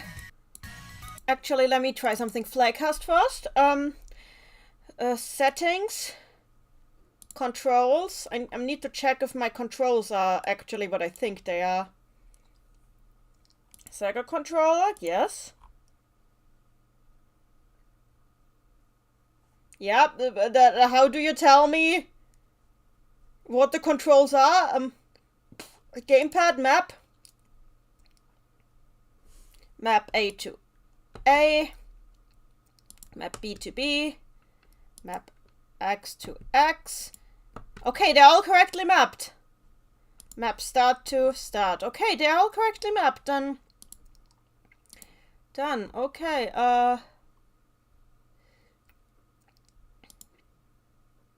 let's try this again.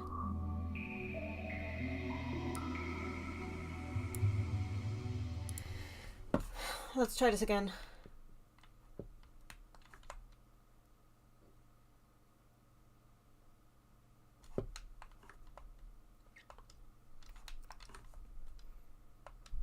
I am arguing with an emulator, yes. This works, so why isn't this working? Okay, I need to enter it quickly, that's why. Down, up, X, Y. That's not it, okay. It needs to be start, I guess. I press A. Down, up. Okay.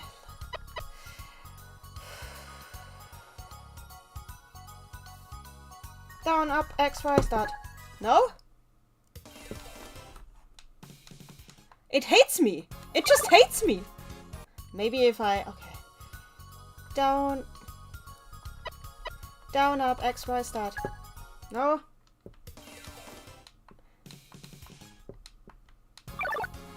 I would...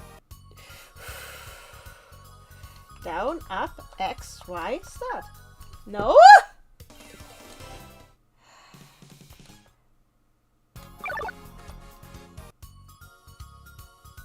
Do you test Nanny Line? What do you mean by test? What do you mean by text? Please explain. Down, up, X, Y. Why does it not let me do the thing? It should be a thing in this version. Yes, yeah. I do test the buttons at present. I did test that. Yes, just now.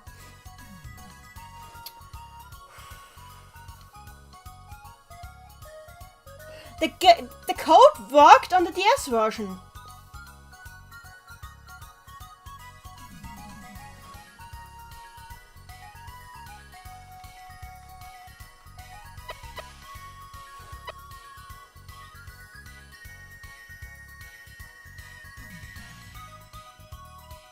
Have you tried clicking all of them at once? God damn it. Up, down, Y, X. No? Let's just play with Amity. Let's just play with Amity, whatever. No, don't leave the stream! Don't leave the stream, it's very appreciated. Huh? Okay. It said everything was mapped correctly, but... It said everything was mapped correctly, but the Puyo turned the wrong way around. Okay, you know what? Let's not play the Dreamcast version. I have the PS2 version. Let's play the PS2 version. Sorry for that. Because it tells me everything is mapped correctly and then it does not act like it's mapped correctly.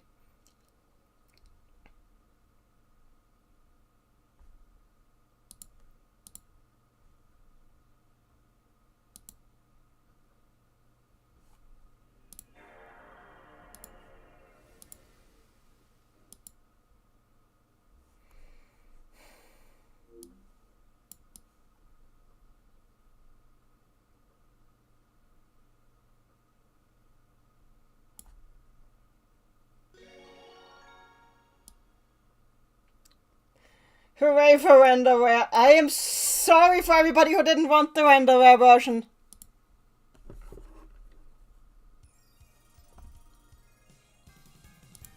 So. PlayStation 2 version. And for the PlayStation 2 version it doesn't tell me the unlock code. Great!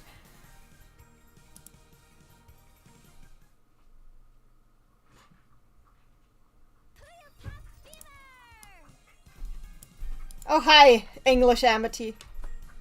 Oh, wait. It's not mapped correctly. Whatever, I'm just mapping it now. Ah, the game hates me. This game hates me.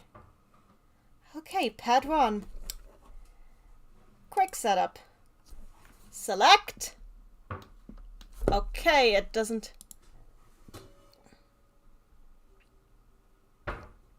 Gamepad. What do you mean it doesn't? Why doesn't it take that? No, okay, it doesn't take my gamepad. Is there a different... Why doesn't it take it? Everything hates me today. Just everything.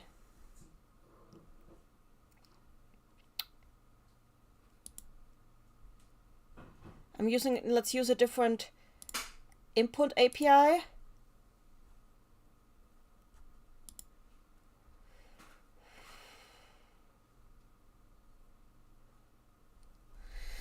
Whew. Gamepad. Quick setup. It does not take the buttons.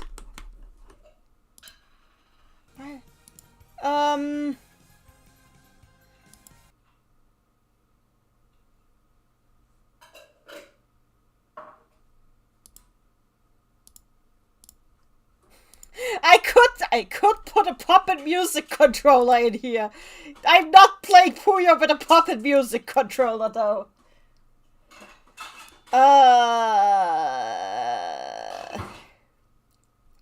Device diagnostics. DX gamepad.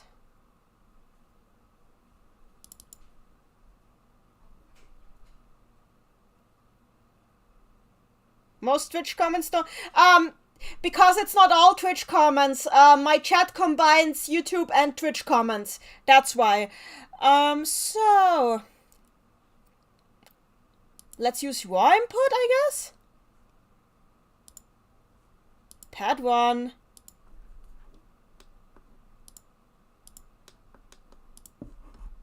Why can... But this... I've used this controller with this emulator. What is the deal?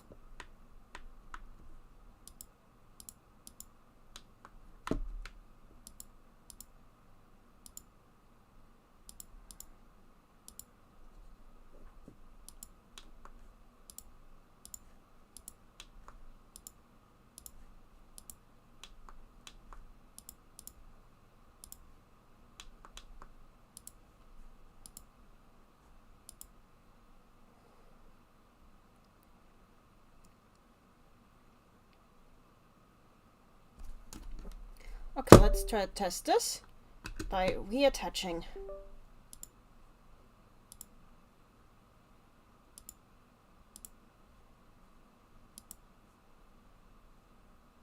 Let's restore defaults.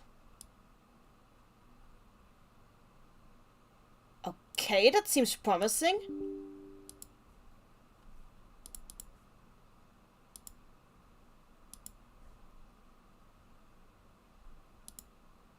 No, it works! It works! It works! It works! Hallelujah! L. R. L. R. What? I don't even know what wasn't working. Start. Up. Left. Right. Down. Triangle. Square. Circle. Cross. Up. Up. Up. Up. Why doesn't... Okay, right analog stick up doesn't bind. Wait, it left binds, but up. Okay, now it binds. Down. Right. Click. Up. Down. Left. Left. Left. Left. It doesn't want to. Okay, then that's right. Left. Now it binds. Just click. And that should be everything.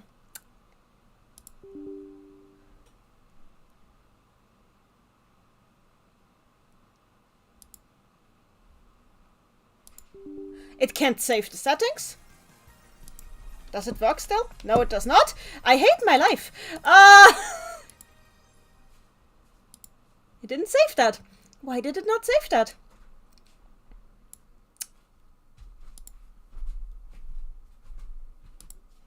Okay, okay. Something was clearly wrong with the settings. Select. What is an L3? Oh, this. This.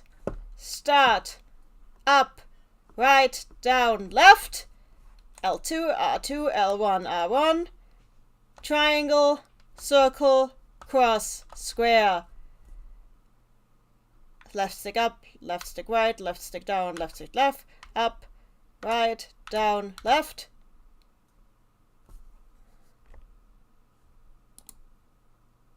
Okay. Do we have it now? Yes, watch me now. Indeed. Watch me now. So. Finally! Amity was suffering. So. For the PlayStation 2, up, down, X, A. Oh. X, A? What? No. No. No.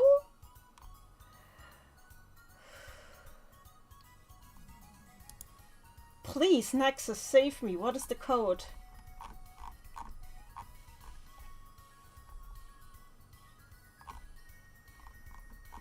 Oh, there are the codes? Okay.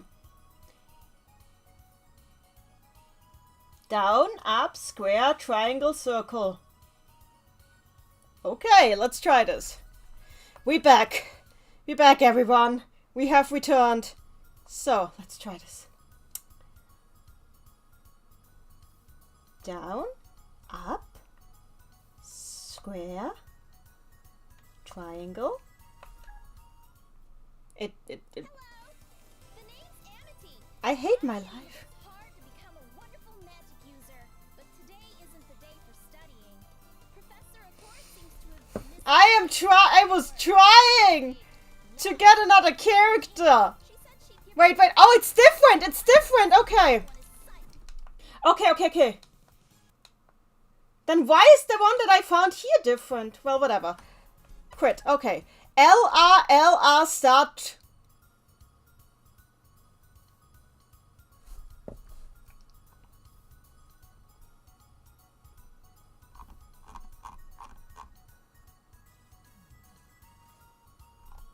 Amity does want me to Okay, what are you trying to say, you Flynn Paraguani? LR start triangle, click up down?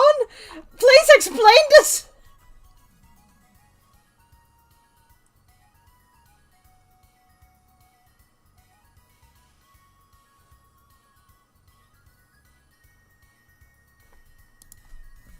Please explain this! I need this! I need this now!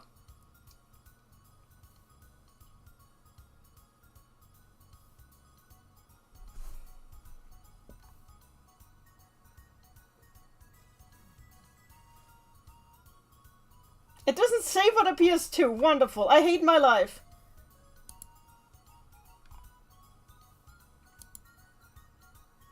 It's the post.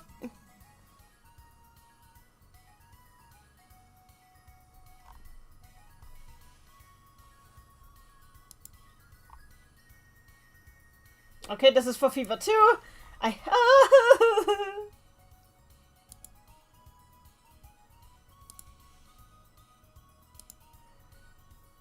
Going to an unsafe cheat website. Up, down, triangle, square, start. Okay, let's try this. Up, down, triangle, square. It doesn't do anything. Okay. Up, down, triangle, square.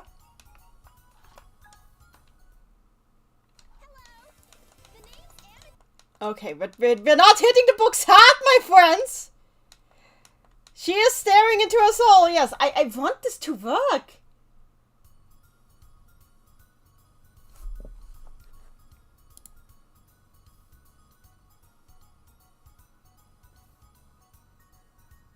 Up, down, square, triangle, start. Oh, okay, let's try this.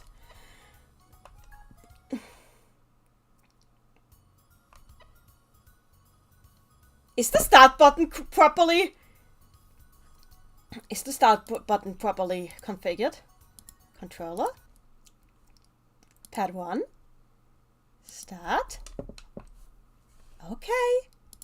Please, please, please. Let's try this. So, down, up, square, triangle. Okay, let's try this again. Down, up, square, triangle. Never mind. I'm just playing now. We're just playing as Amity. She doesn't want to go. This is the curse of Amity. So we're just playing as Amity now. Because she refuses to leave us. She's here.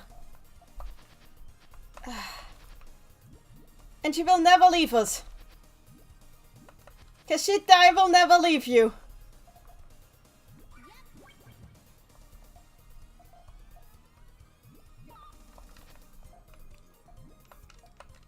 This is like some creepypasta stuff.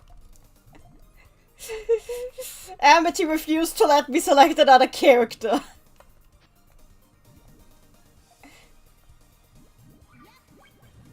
Oh god, we're underwear. We're all going to be sick by the end of this.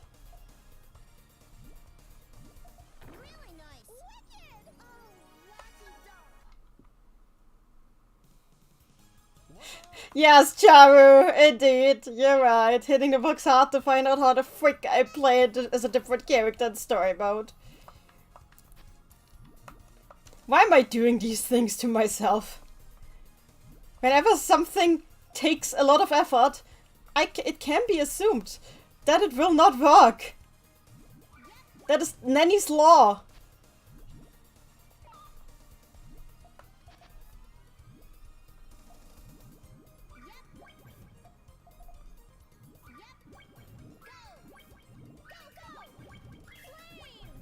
We're all going to have motion sickness by the end of this run. And I blame this console. No, it's Liddell. Goodbye. We're not calling her Rita. What do you mean it's recording? What is recording? I did not set you to record. What are you not telling me, game? Are you harvesting me for a data scam?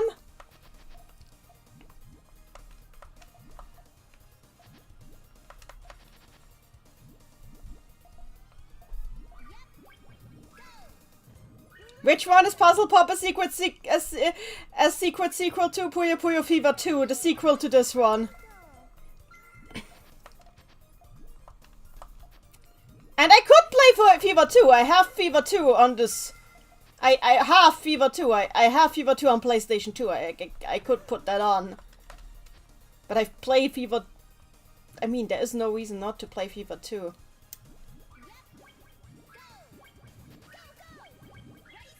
You noticed my voice gets more shrill when I recite directions? That might just be the burgeoning anger making its way out of my throat. Or maybe I'm just matching Amity's energy. Amity is indeed coming. She knows where we are.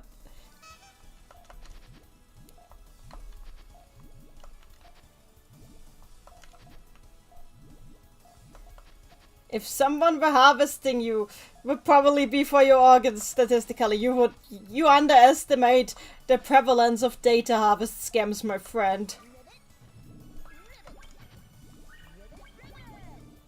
Yeah, frog. Frog.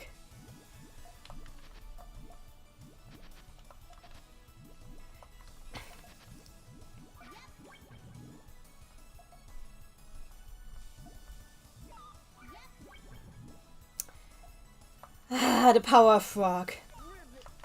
Ribbit indeed.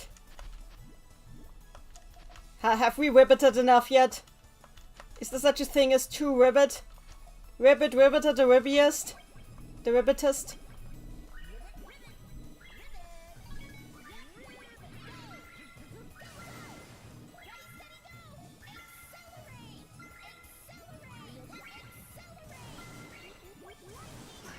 There, murder, frog death.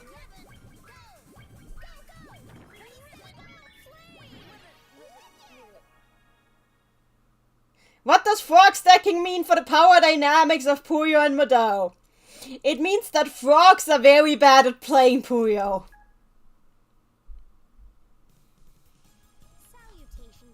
Salutations, Cloak!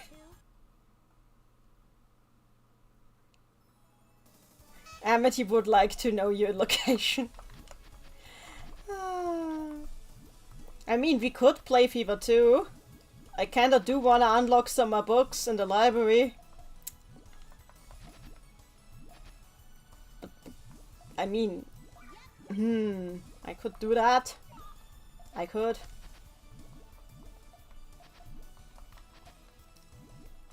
Fever 2 is surprisingly dense in information. Like, Jesus Christ.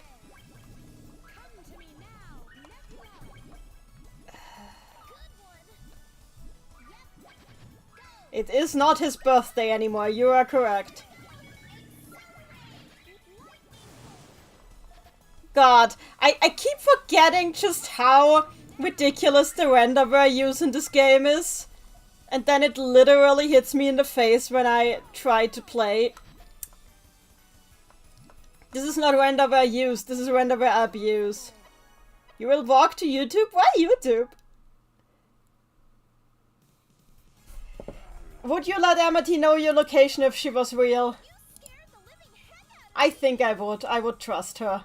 I would trust Amity with my location. And my life.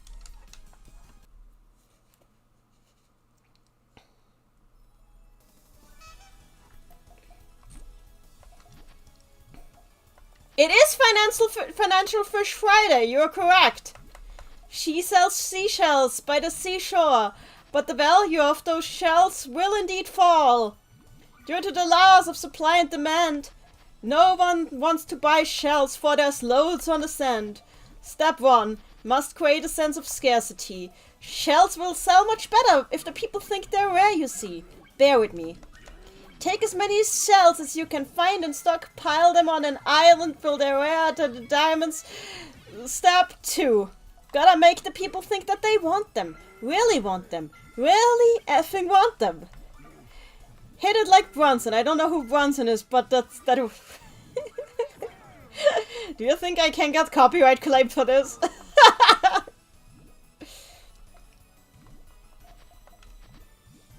Sell guns, sell stocks, sell diamonds, sell rocks, sell water to a fish, sell the time to a clock.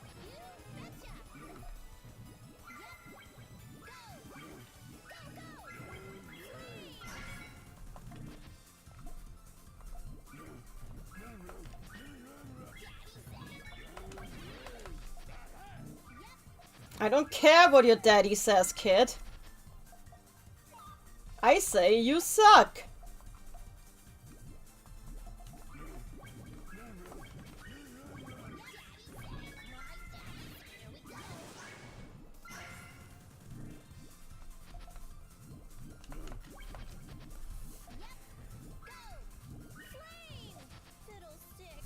What isn't any rambling about business economics in a nursery rhyme?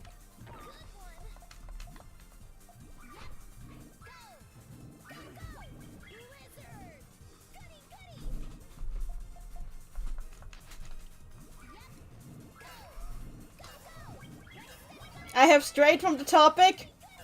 Very fair. Then again, business economics do have to do with power and authority. Maybe I should have put that song. You bought Dijkjagd in Cybern today? And were jumpscared by Asogi referencing the seashells? No, I don't need possessed owl. Be gone, vile spirit. I know that's not you, but she's a viler spirit than you in my opinion. She is Al Nacha, as voiced by someone who doesn't know who Al Nacha is.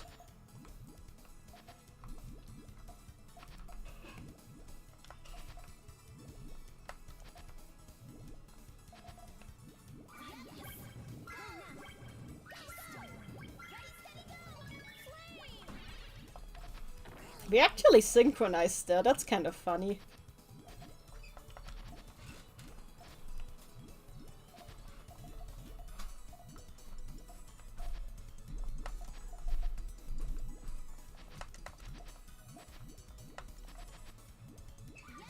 Dagger Owl is not in this game, to our knowledge.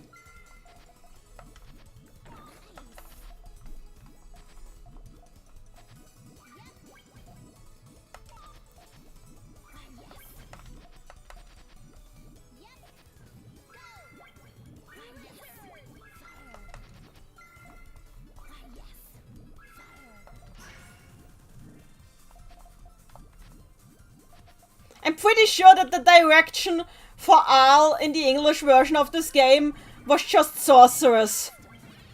And the voice actress did not know where else to take that. Because she sounds like she's summoning Cthulhu. Oh, I die. No.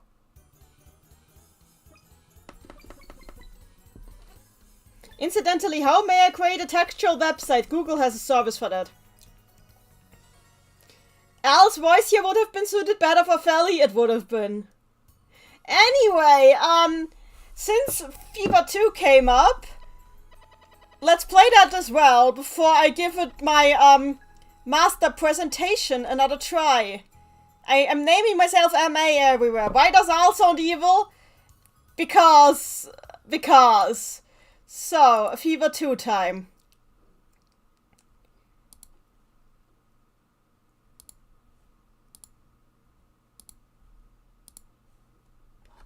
Game is over. So, but we game on. Yet we game on. So, let's change the game. Puyo Fever 2. There we go.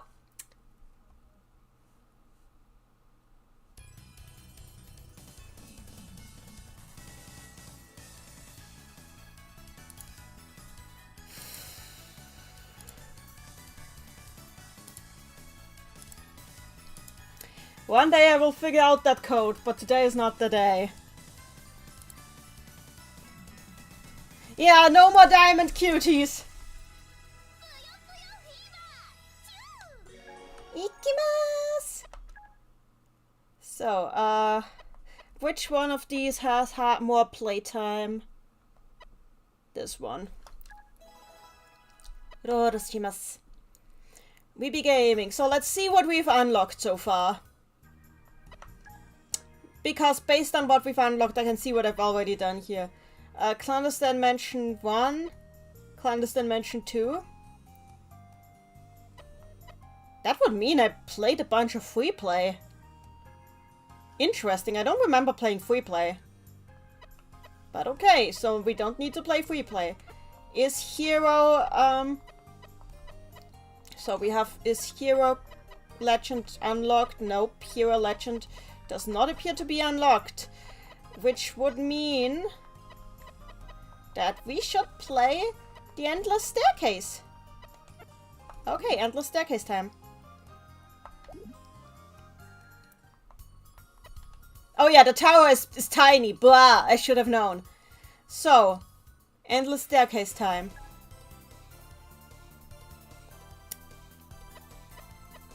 So, Staircase to Heaven. Okay, now close your eyes and buy a bunch of random character things like Klug's head. I mean...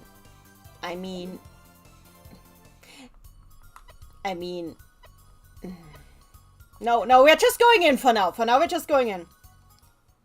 Regarding a thesis, why did you choose Puyo specifically? Because Puyo has for a long time, despite like existing for such a long time, been so specific to Japan. The tower will be taller anyway. Let's just do the tower.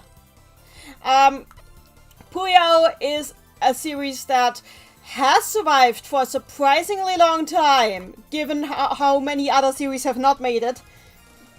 Despite always staying pretty specific to Japan and not really traveling outside the boundaries much. And it doesn't...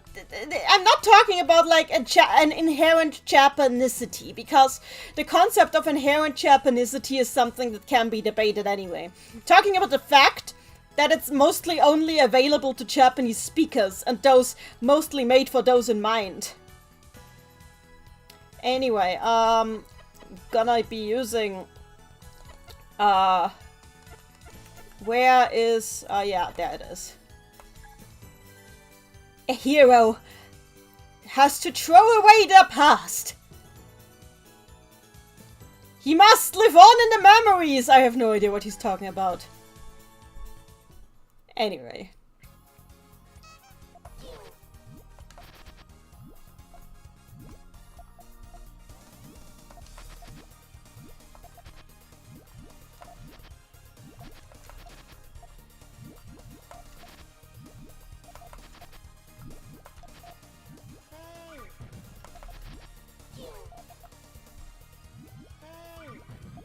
Yeah, Japanicity is opposed to volcanicity. That is an actual term used in actual literature, you know? Not volcanicity. I mean that too, but science is weird.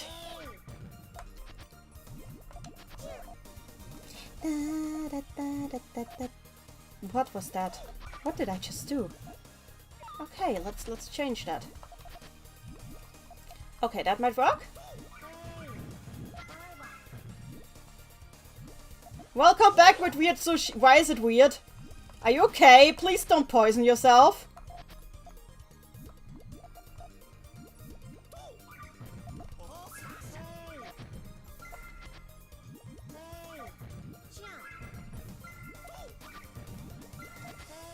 Oh, you made it. Okay, good. I thought you bought questionable sushi from a gas station or something.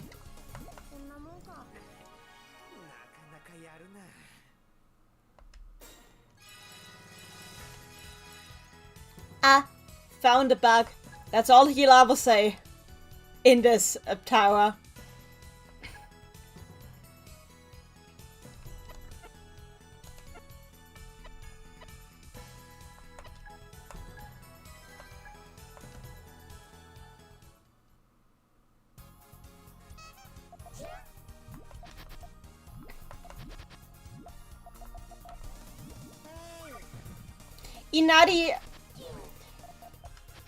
Inari is the name of a rice deity.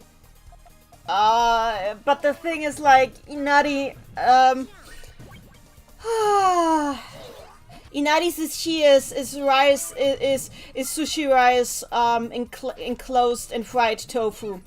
Because according to legend, the foxes serving Inari like fried tofu. It is a legend. Don Goody is trying to frog stack, but I screwed it up, so there will be no frogging.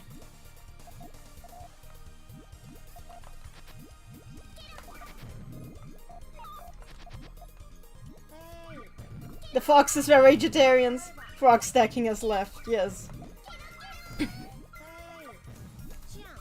We are destroying the frog.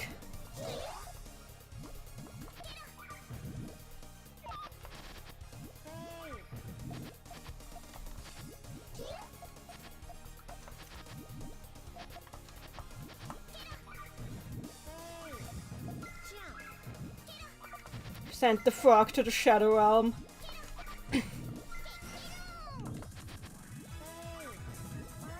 What is Ribbit cooking? Fever mode, apparently.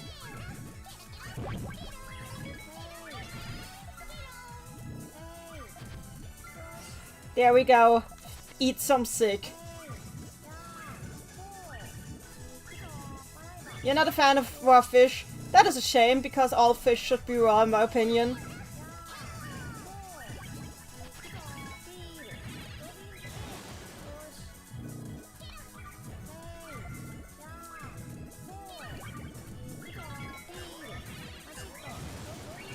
There. Frog is destruct.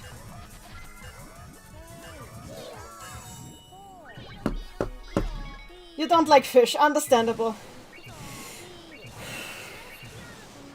Sonamonka.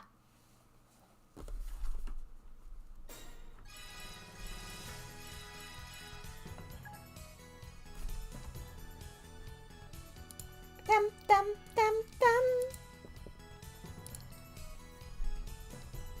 I like sushi a lot.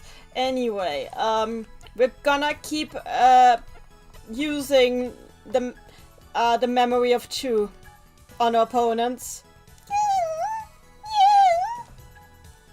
There is something charming about 6 Fever 2 voice, yes, but the change in voice direction was intentional. I've seen conflicting reports on that, but apparently from what I've heard, the change was made because Sig sounded too girly. Apparently. Like, apparently some people thought that he sounded too girly, so they changed his voice direction to be less girly.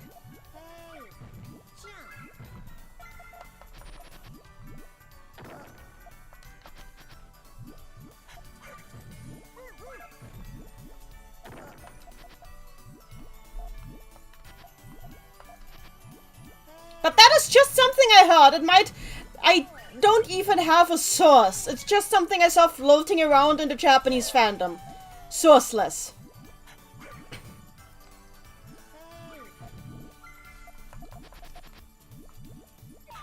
That said, there seems to have been an interview on the topic at some point, but I have not seen that interview. I don't know what was actually in it.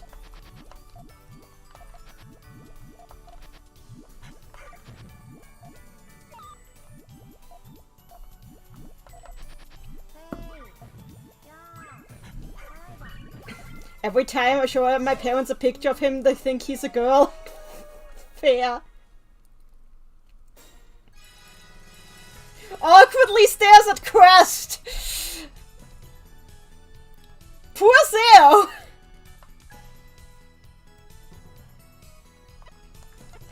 Oh yeah, that reminds me the time when some British journalists thought that Satan was a female goblin. I've no idea how you would get that idea. Eat stick, son. God, there's so many things that could be studied about this series. But I've studied one! And that is one thing that has been studied. One. And I'm not even sure if I did a good job.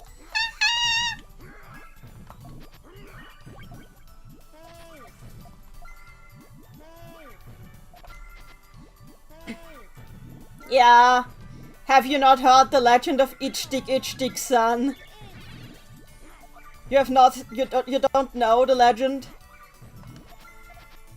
Do you need to be informed?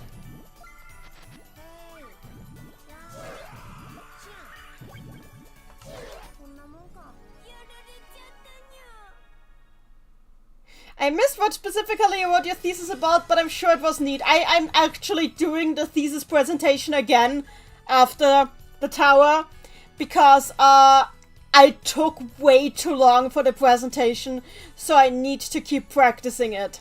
So do you have a second chance if you stay? If you stay.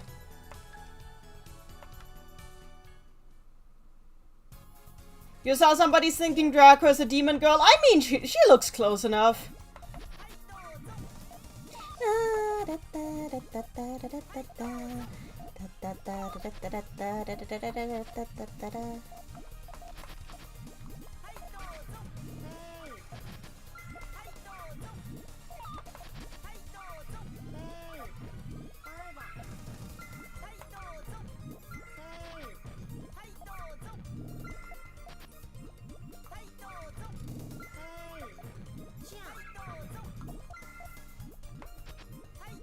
You can't stay? That is a shame.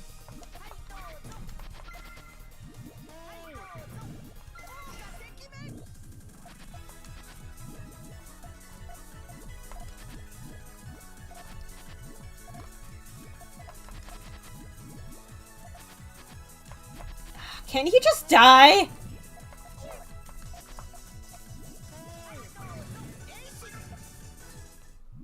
Why is this one of his spells literally just healthy? We all know he's actually trying to poison us.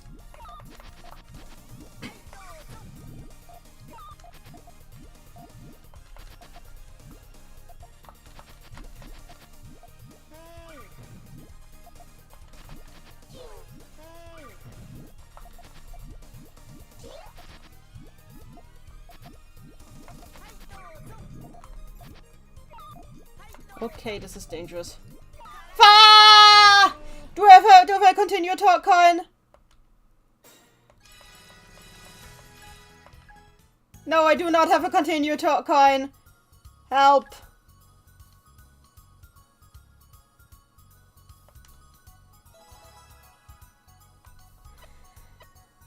Let's try again.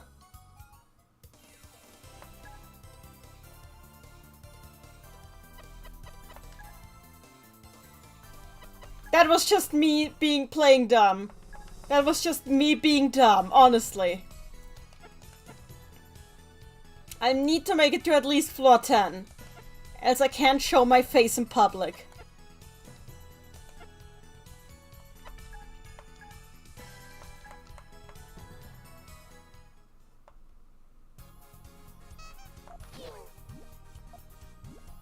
Yes, I should not have stacked that high. You are completely correct.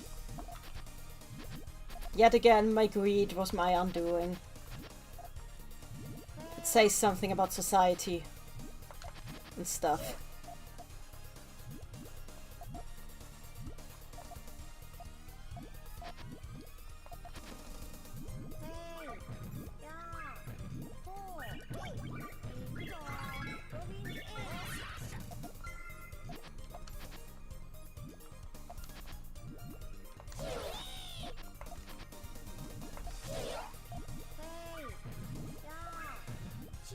Why are you not using coins? Because coins are for wimps!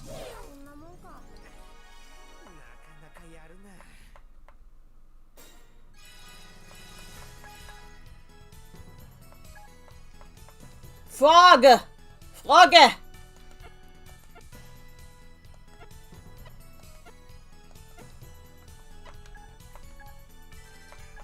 Frage!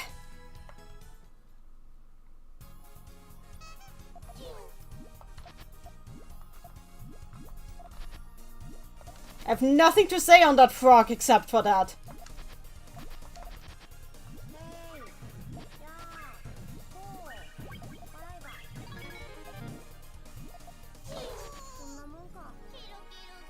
No, that's not how it's said in German. In German, it's Frosch. Frosch. And in German, he's Hund. Hund.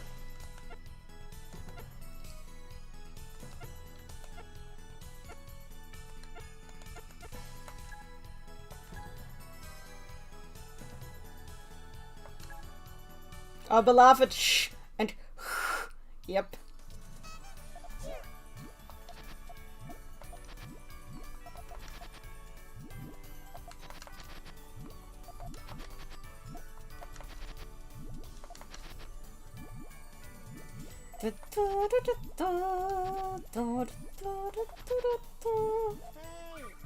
Hund, not Hund. It's Hund, not Hund. But Hund sounds funny.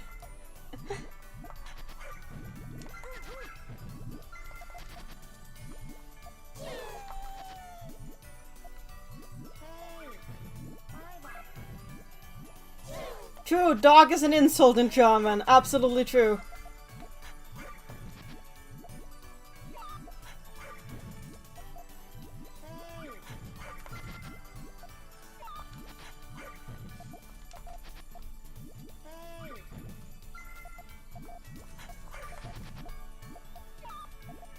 You know the tiniest bit of German? Nice. Ü is pronounced like, oh god, that doesn't work. It's Ü. It's Ü. It's Ü. Ah! Ü. Le doggo indeed.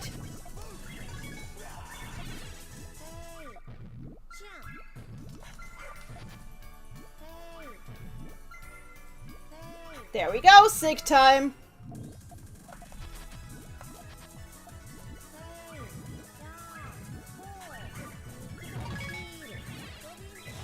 Rare German smiley.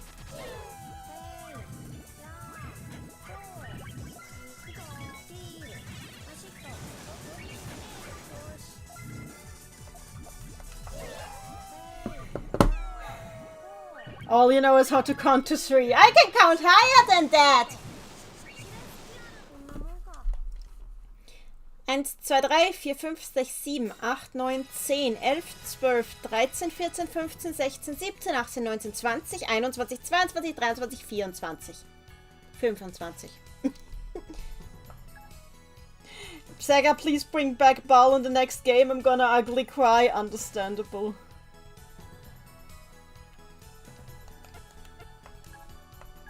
Austrian accent sounds funny, thank you. So.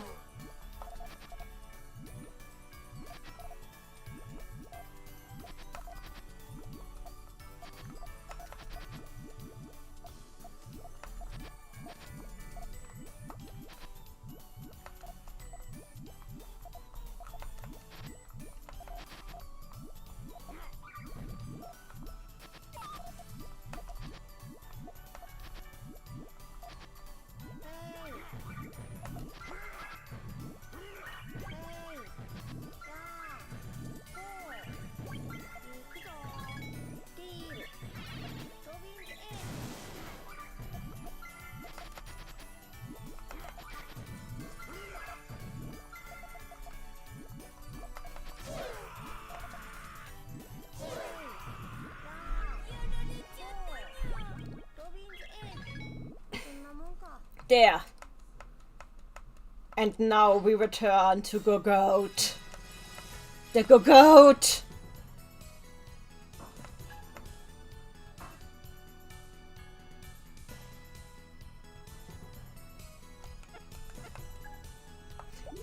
Can I do something to...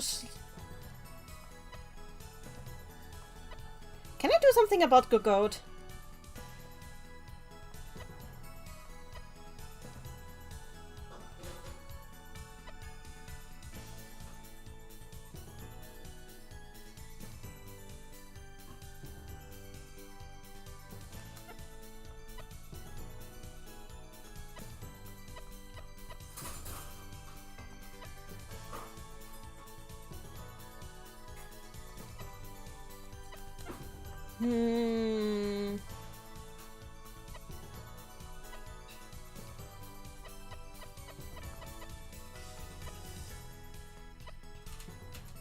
You know, let's do this. But Baldandas has a drop set similar to Carbuncle, yep, and yet I have defeated him.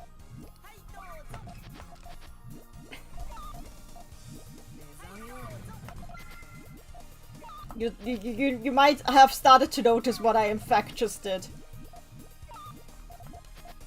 I find it very funny.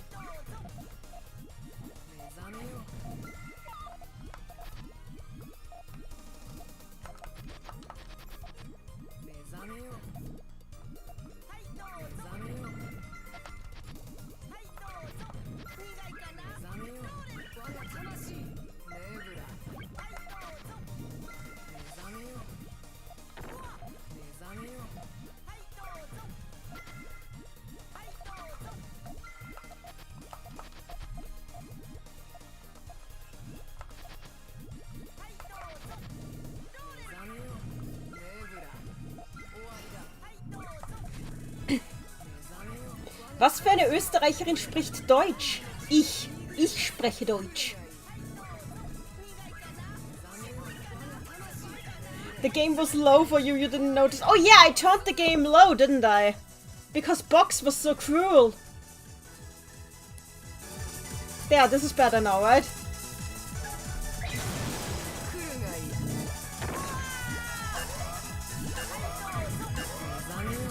Shiro Ball, hello Nanny chat. I'm playing Fever 2, yes. Hi Shiro Ball. Oh, nice to see you, Emmanuel Sanusi.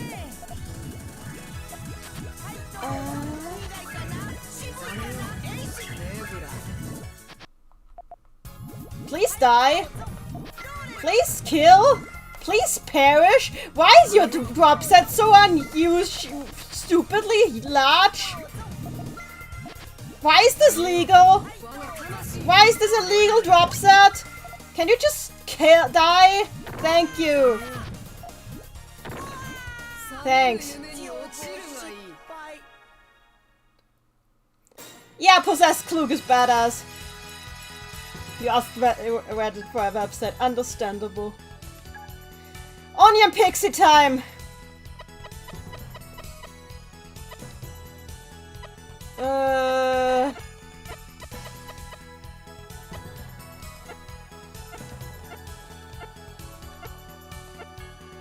Oh, it's here now, because I used an item, of course. Puyo Puyo Fever 2 is great. I agree. Puyo Puyo Fever 2 is great, I agree. On. That's all he has to say. Which flavor of nerd is your favorite? Red nerd, purple nerd, blue nerd? They're all great flavors.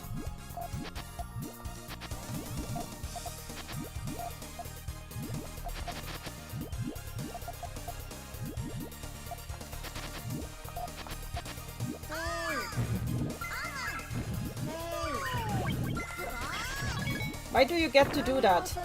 I disagree. I disagree, good sir!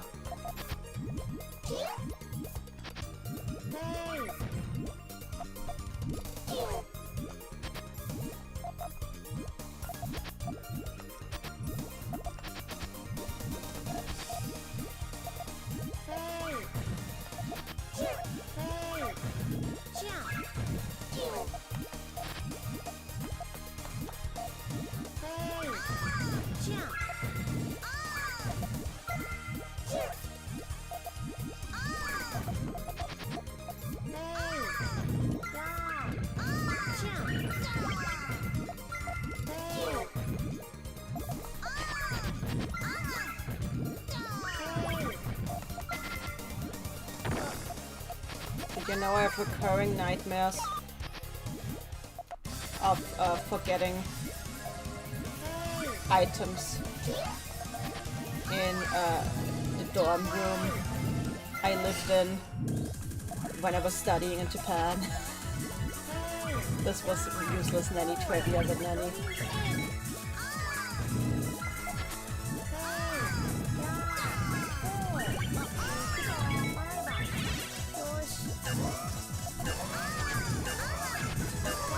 You know, Barry, I'm not taking that from you.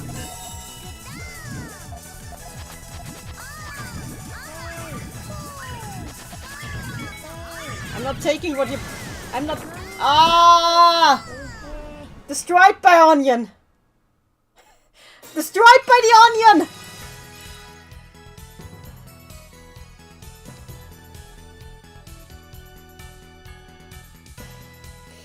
An onion was my undoing. Ah!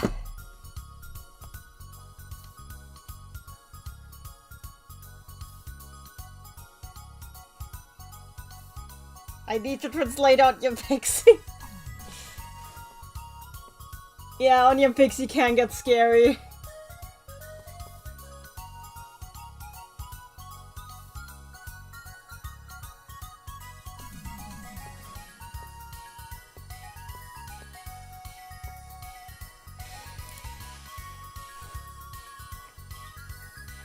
I'm not sure if Onion Pixie can rotate or not. It's an enigma. F indeed. Let's see if we've unlocked something though. Have we unlocked Hero Legend? There it is! We've unlocked Hero Legend Crash. That means we've made some progress.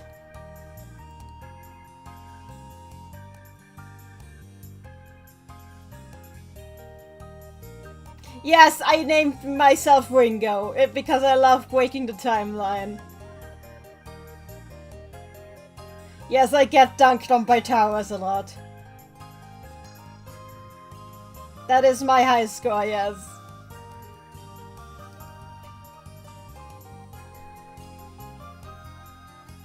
Why can't... Okay, but why can't he rotate in 20th? Draco is there! It's already somebody who can't... I'm so confused. So, this volume chronicles the ambitions that have driven Ho-Ho Bart to form a plan to build a tower all on his own. The grand ambition, the grand ambitions. You know, I just translated this the other day, so why not look at my existing translation?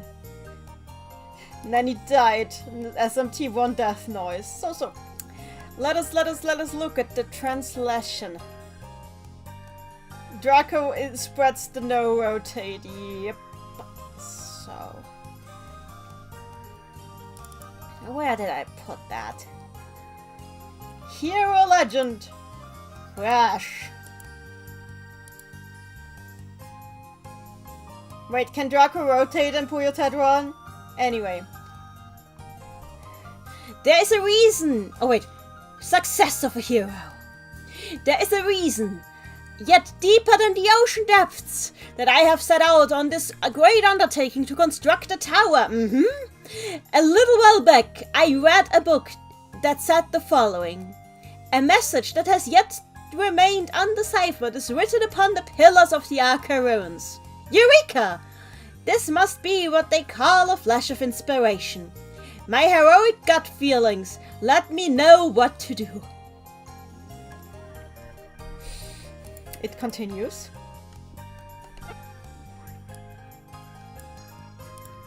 Adventure of a hero. When I went to the Arca ruins, I saw the whole place was covered in the same runes I'd seen in the book, from walls to the floors. Dodging arrows shooting from the walls and boulders rolling down the hallways with the swiftness of the winds themselves. I advanced further and further inside. Discovery of a hero! I got a teensy bit lost in the darkness of the ruined hallways. But I am a hero, so those obstacles were easily conquered by the powers of love and courage. Following a thin ray of light breaking through the dark, I reached a wide open hall. Through its crumbled ceiling, the glorious midday sun shone its light straight into the center of the room, where I could see strange runes sparkle in their brilliance. Enlightenment of a hero! Thus, I wiped my glasses as clean as I could and took a close look. It was time for the message of the ancients to become miraculously legible to me, the hero. Ho ho! Ho ho! Ho ho! Ho ho! I understand everything now!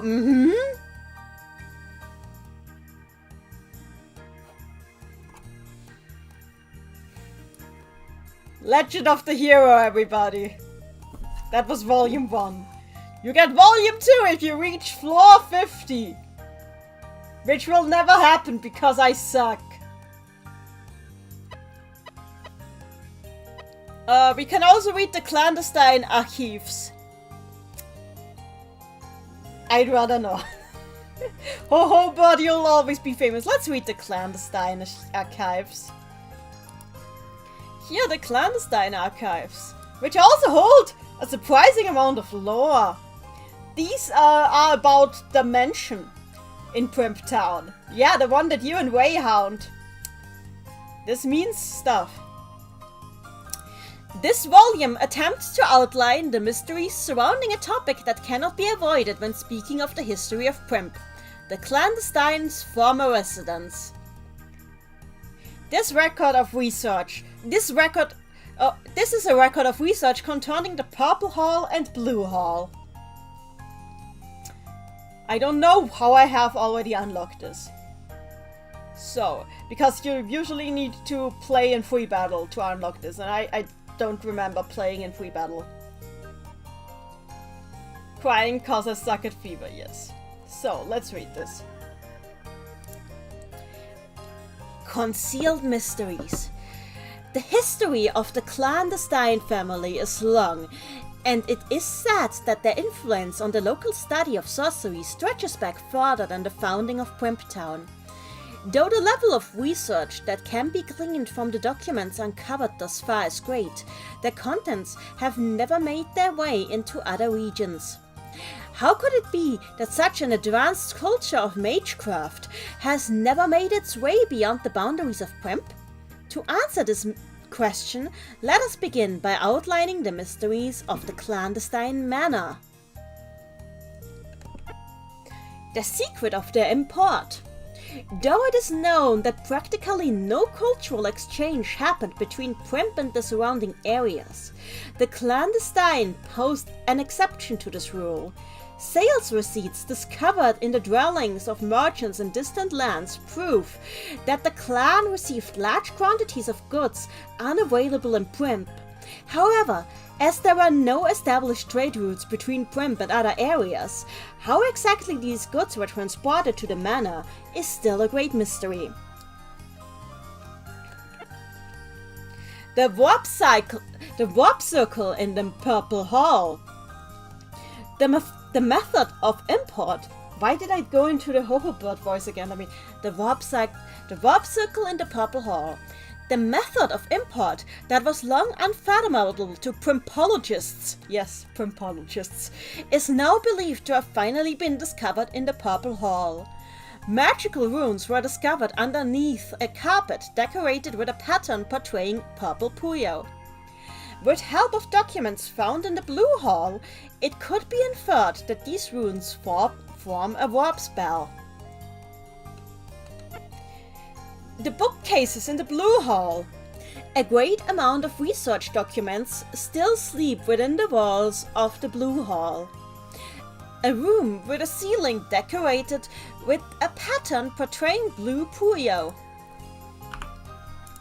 There, many bookshelves stand closely aligned with each other as pieces in a puzzle. Since the maze-like arrangement of the shelves changes each time the room is entered, it is practically impossible to find the same book twice. Though it is believed that this room holds the key to unraveling the mysteries of the mansion, the bookshelves themselves form an obstacle that prevents intruders from gleaning too much information from them, and to this day, there are many volumes in the hall that have yet to be studied.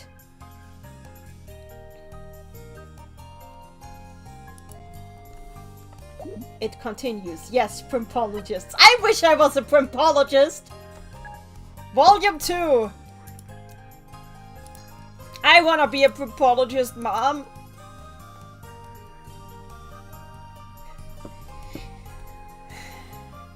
The sundial and the greenhouse in the green hall. The green hall is a greenhouse adorned with patterns portraying green Puyo. The lush greenery within it retains its beauty throughout the year, giving it a very different atmosphere from the thriving gardens outside. Runes engraved on tiles lined up in the soil seem to tell the time of day depending on the angle of light shining in from the skylight in the atrium. So, why is this not an actual background in the game? This would be so fun. Such a fun area to explore. Imagine a greenhouse with a sundial in the floor. A Puyo themed sundial. We need to explore Primp more. There's so much here.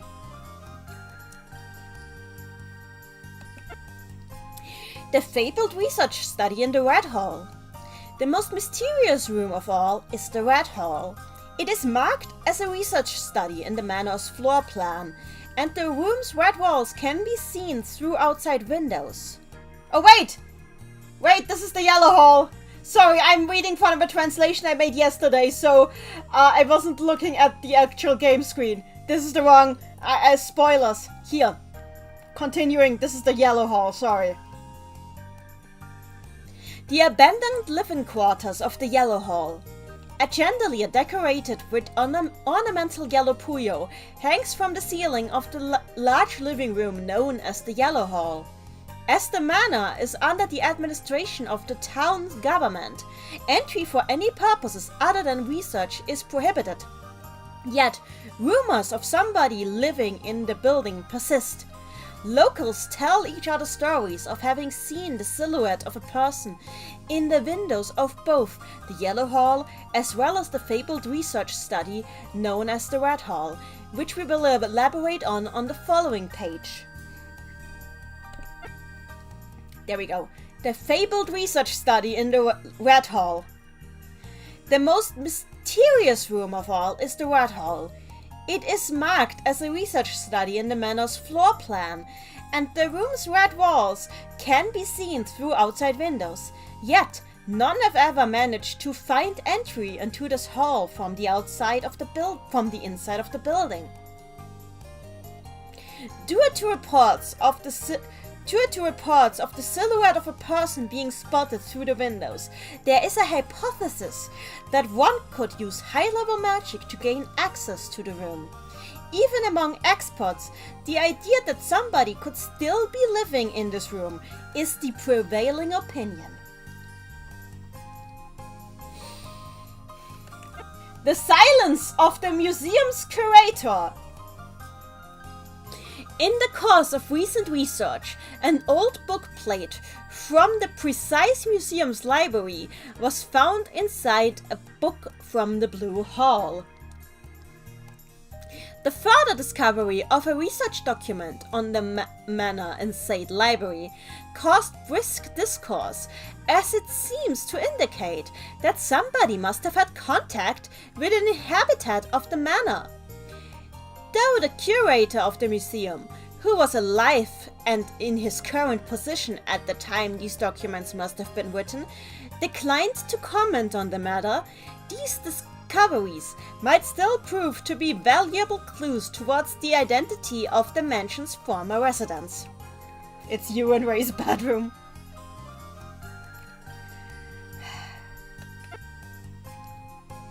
The intentions of the clan head. As it is assumed that whoever still dwells in the manor wields powerful sorcery, it is possible that further intrusions into it by us researchers will be prevented by them. However, the recent sightings might indicate that the head of the clandestine family has chosen to bring an end to their long silence and reveal themselves to the public. We must open our ears to their whispers and glean whatever is possible. The future of the entire study of magic may rest upon it.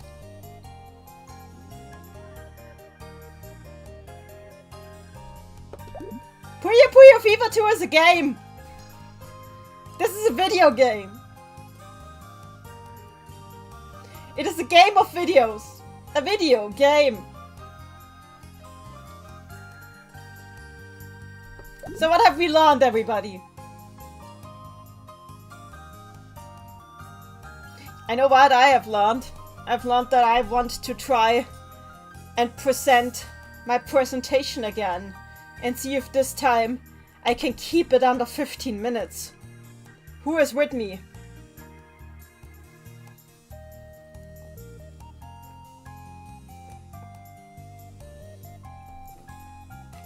The mansion is very colorful, that too. I mean, we don't know who it is. Also, how could it have been Aya? Aya is stuck in a book. Unless the book has a psychic connection to the Red Room. Mizu is still here, yes. And I appreciate it. Anyway. Cluck. Why did I say cluck? Anyway. Let's try this again, shall we? The Fever 2 library reminds me of the gallery in Mario Party DS. Explain the gallery in Mario Party DS. I've never heard of that. Is it very digital? Such profundity of diction can be discovered in the Puyo Puyo series. You just need to be open to it. So.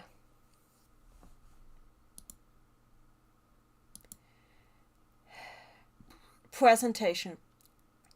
Also, Netflix just sent me a message that they raised their prices. What do you mean, nanny chicken? I'm not chicken. I am not chicken. Anyway, I'm just checking.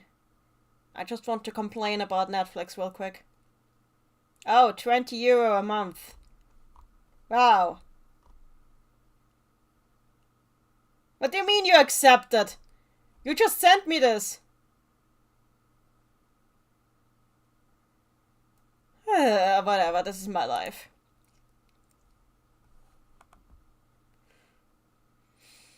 Unfortunately, Netflix used to be under €6. I have a family plan though. Netflix Explode Challenge, I agree. So, we all got rid of cable so they could sell us cable again.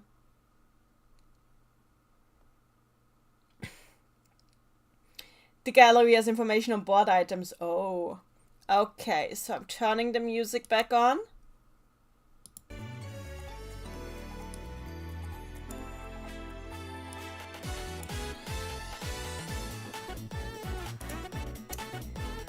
And I need to, actually, let me have a nut. I have cashew nuts. This is going to be my energy booster.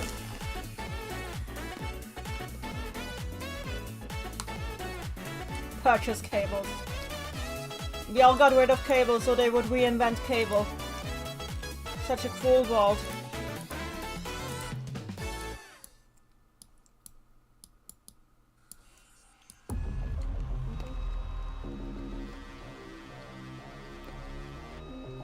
The songs are on top. The previous one wasn't up there for long enough. Let me just check. There we go. Here, there you see it. Let's play the previous song once more. So, I need to set the timer again. And then I need to hold my presentation without letting you guys interrupt me, because I love you guys. But also I need to focus on the presentation.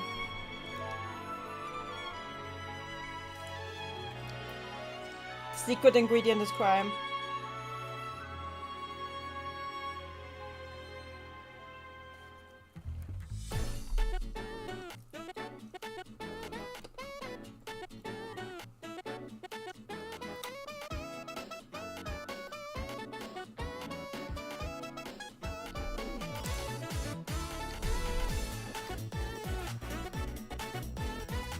It is not never gonna give you up. Sorry, I need to eat some more nuts before we do this. Nuts are necessary. I'm so nervous. I need to really shorten this.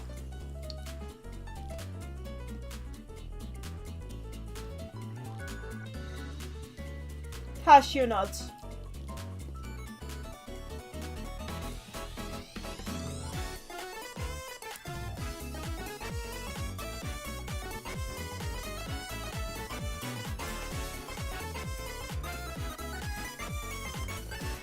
Okay.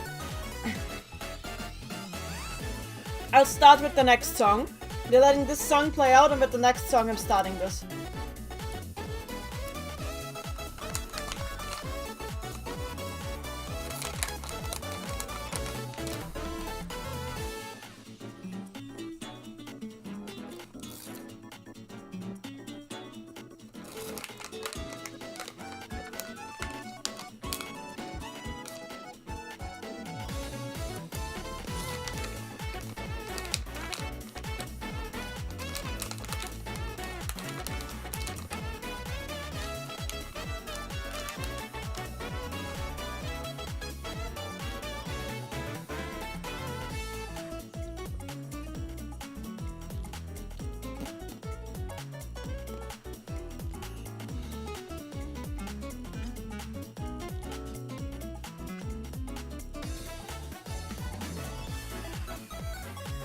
Maybe I should have some Doritos as well.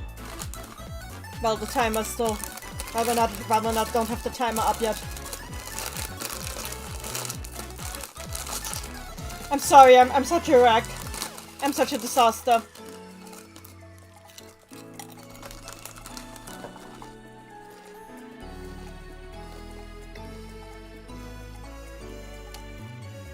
Thanks for the suggestion, Flimperry Brownie, but I have to do this without Piclopedia music.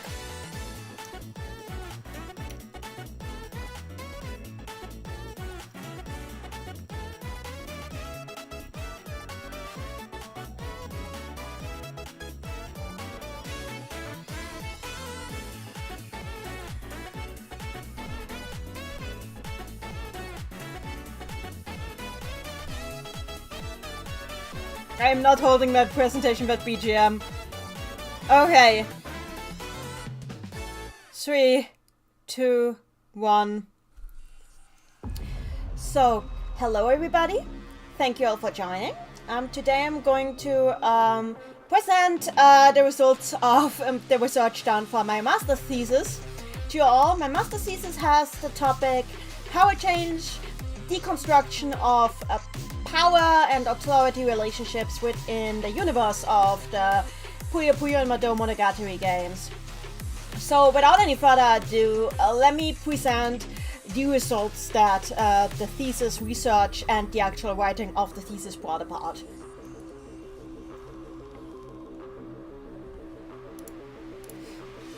So first of all, I would like to introduce you to my reasons for deciding on this topic. There's a couple of those. Firstly, discourse surrounding power and authority in discourse regarding Japan and the Japanese society is very prevalent.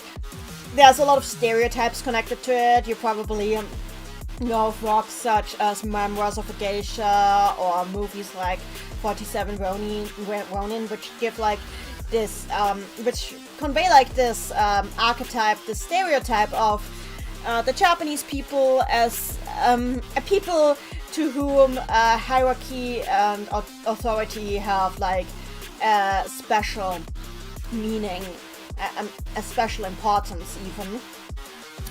But you rarely hear people talk about that in the context of works that were actually created in Japan with a Japanese audience in mind. So my goal was to look at something, work from Japanese pop culture that is aimed specifically at Japanese people.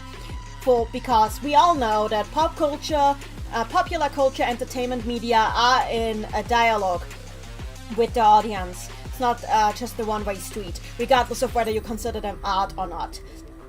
I decided to look at a video game because I generally think that game studies is an interesting field that has been ignored for too long, and I think there's a lot to be said about Japan in regards to video games, since Japan has a very rich and long-lasting video game culture. And Madomonogatari / Puyo Puyo, I treat those two as one franchise because they are so intertwined with each other, as you will see later on. Are a rather Japan-specific brand, which hasn't really, for a long time, didn't really find foot outside of Japan.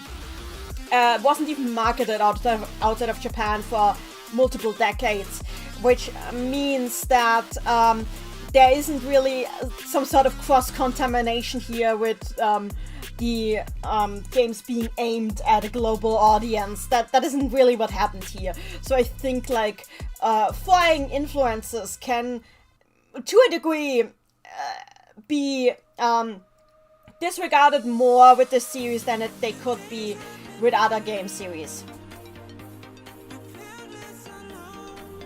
Continuing. First of all, I did look at the state of the art, of course, in regards of game studies and authority research.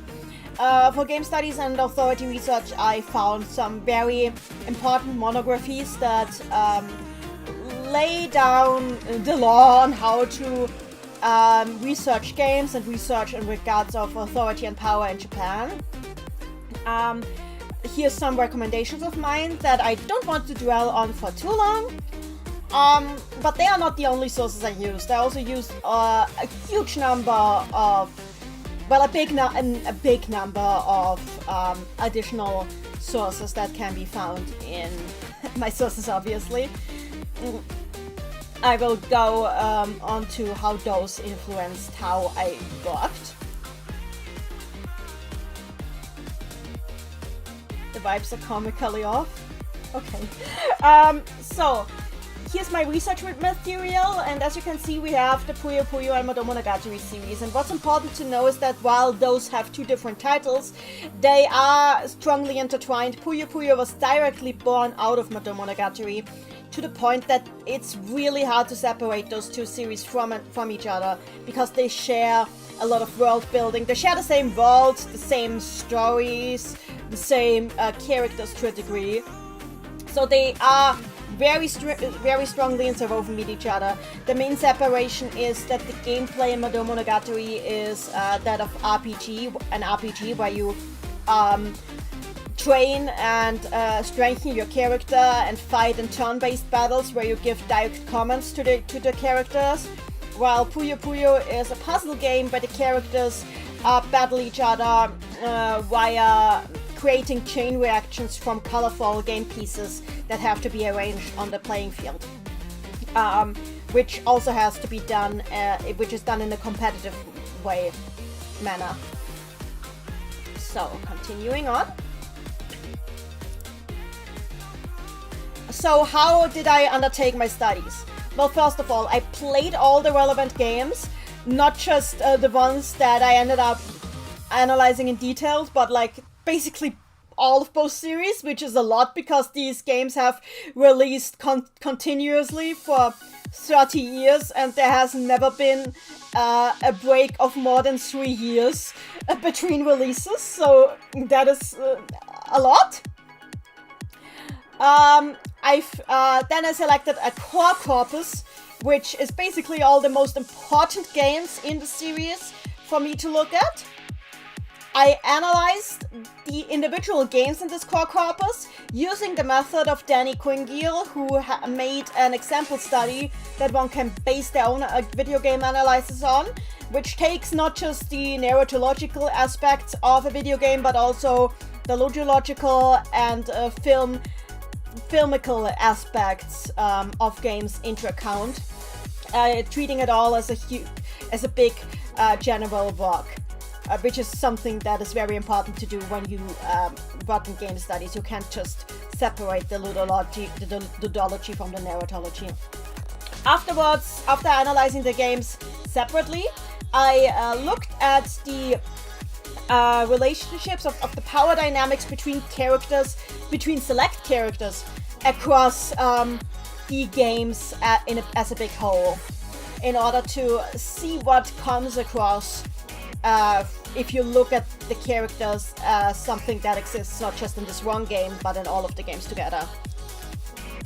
I also analyzed returning ludological gameplay elements, obviously, to get a sense of what the games convey through the gameplay, and afterwards I formulated my conclusion based on the results of these analyses. So, the most important things to me in my analysis were that I had to work with 3 levels of power and authority conveyed in the games. Firstly, the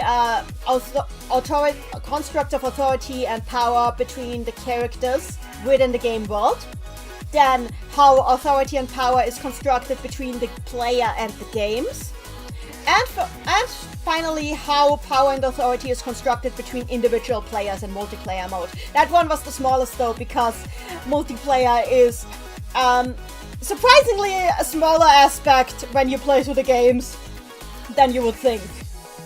I also identified 4 types of power capital that the characters in the game world excelled upon each other. There is social status, which is a form of social and economical capital, magical power, which is a form of symbolic capital, physical power, which is also a form of symbolic capital, and knowledge, which is a form of cultural capital. Those 4 types of power capital that the characters excelled upon each other are closely intertwined with each other and often influence each other in interesting ways, from what I've noticed. Let's continue. I noticed 4 especially interesting things throughout the entire process of the analysis, because I can't show you all my results, because those would be too many to present in this thesis. But the 4 most interesting things I noticed were, firstly, power and authority are portrayed as something that needs to be earned, and if it is not earned, then authority is not respected. We see some examples here. For example, the character Satan, who recurs in the series from the very beginning till today, is an extremely powerful demon lord who is always portrayed as somebody who has an extreme amount of magic.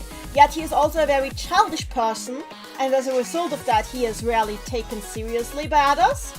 And he is also somebody who is disrespected when he acts out. On the other hand, we also have a character from a newer game, Squares, who is like a divine sort of being, who is treated as a huge threat throughout the game. But towards the end, there is this speech that I have here that a character who on paper has a lot less power than him delivers to him. A speech in which this character calls Squares childish and tells him he doesn't know how to act upon, how to use his own power, which in that character's eyes invalidates the authority that is bestowed through this power, which means that power and authority, while connected, don't necessarily always correlate depending on how power is applied. Moving on to the second interesting thing I noticed. The second interesting thing I noticed is that power is not always, but often pathologized in these games. We start very early on in Mado ARS, where the recurring character Shazo, who is a dark mage, we learn his backstory, and in this backstory, the dark power that he holds is pathologized by seeing it as the result of a sort of curse put upon him. by another dark mage called Rune Lord, which you can see here how it happens. So it's not portrayed as something that is advantageous for the character, but something that basically ruined his life. We also have this other recurring character here, Sig, whose power is consistently pathologized. It's treated as almost an illness that he would like to be rid of. You can see that here he says he would like to be healed of it. Naoshite. Mushiagere naoshite. You can see his teacher talking about how having too much power can bring you yourself into a dangerous situation if it is more power than you can control. And over here you see him in a state, I would almost say a delirious state, because the power is overflowing and he can't control himself, which is pretty similar to how it is portrayed as corruptive in Shazu's case. And down here you see something that is very also recurring in the games. Somebody exploding due to an overflow of power. Yes, this happens in these games at least 4 times, I've counted. It's pretty common that somebody threatens to explode during too much power. You can see Rune Lord's PNG squeezed to the corner. Continuing with the third thing I noticed is that academic authorities are unusually respected in these games. You can see that Miss Accord over here, the teacher of this character, Amity, she always respects her. She is not the only one. Most of her students respect her. The one student who doesn't respect her is the one that we're not supposed to empathize with because he's portrayed as a know-it-all. The third, I'm sorry.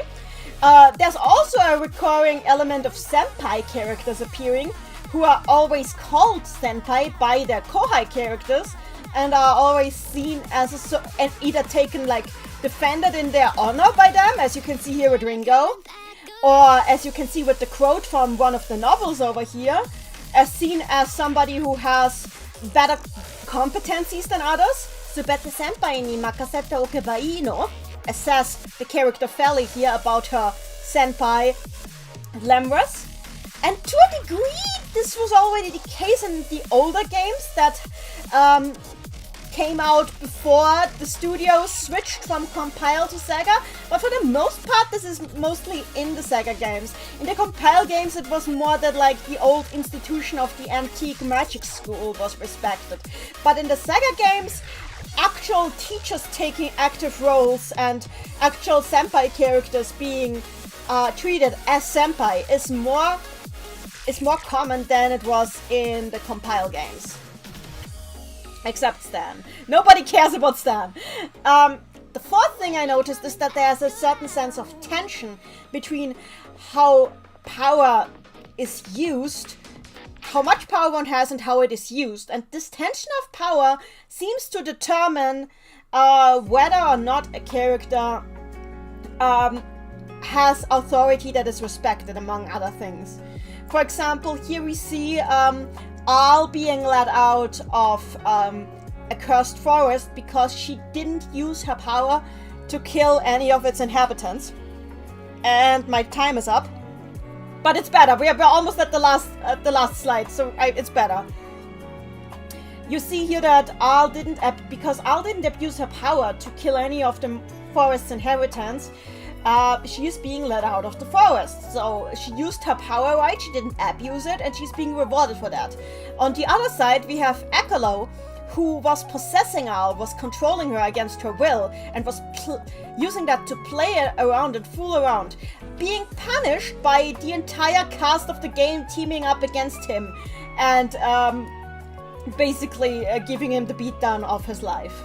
So how power is applied changes how much people respect the other's authority, and that extends to the game's gameplay, because in the Madomonogatari games there is a spell called Diacute, which triples the amount of magical power that can be exerted in a single spell, and it stacks, so you can use it more than once and it gets more strong. So in the end, the actual magical power, the actual raw force that your character can exert is not as important as how you use that power strategically, the timing with which you use it.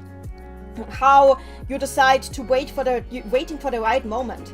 The same can also be said for the puzzle gameplay of the Puyo Puyo games, where, as you can see here, how big the chain reaction that you build is changes a lot about how much power you actually get out of it. So there is actually like a didactic effect as well, because the games, even through the gameplay, teach you that it depends much more on how you use your power, for what you use it, like what the ideals are you use it with, and how you strategize, what the ultimate outcome of your applying of power is, whether your authority is respected or not. And that's what I find really interesting. So in conclusion, what I found out is that the results of my thesis are pretty much very similar to what I noticed in regards to the general opinion that Japanese people, according to the state of the art in regards to the research on the field, seem to hold about authority and power themselves. So it seems like the consensus among the public is reflected in the entertainment media in this specific case. Which also means that power and authority are not considered identical, and are considered that authority is something that needs to be earned by people, that it's not something that is just bestowed upon one naturally. Also that uncontrolled power is portrayed as uncontrolled power held by somebody who can't actually control it, who's not mature enough to control it, is perceived as a danger or pathological even. And finally, that social collaboration is also portrayed as something that can be more powerful than power itself. So that is really interesting.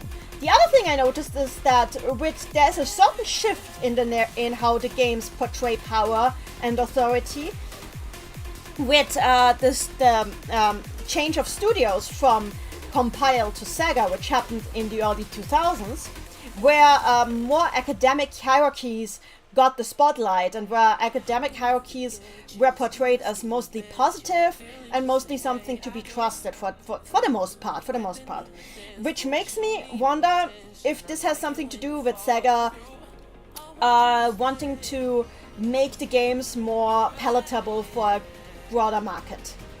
That is a thought that I had, not really a result as much as a thought in my regards. Above all else, however, I did by far not exert the full productivity of the material with this thesis, and believe that more research is in order to really exert what these games can tell us about certain perceptions and didactic communications happening with the Japanese public. Thank you everybody for listening. Here's a selection of my sources. I think that was about 20 minutes, which is more acceptable than what I had before. Let me just check real quick. When did I...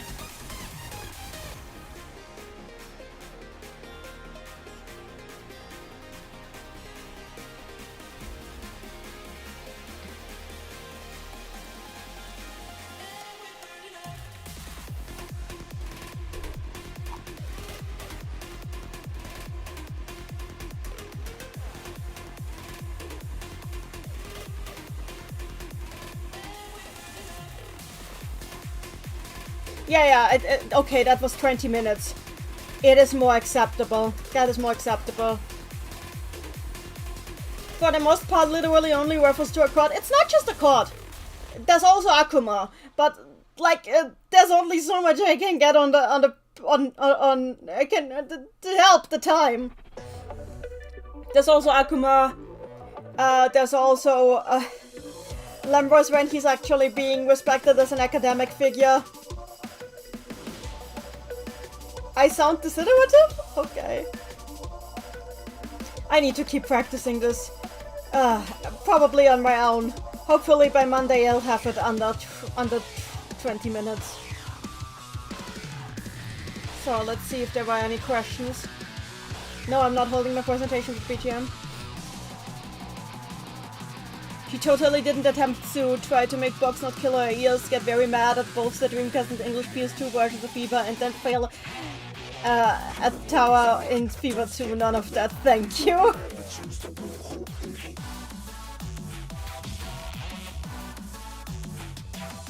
Rebecca Stan and Cuboid Squares is going to fucking explode.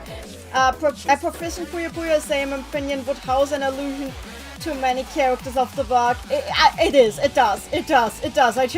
I can't, this is just an overview over the thesis. I can't present the whole thesis.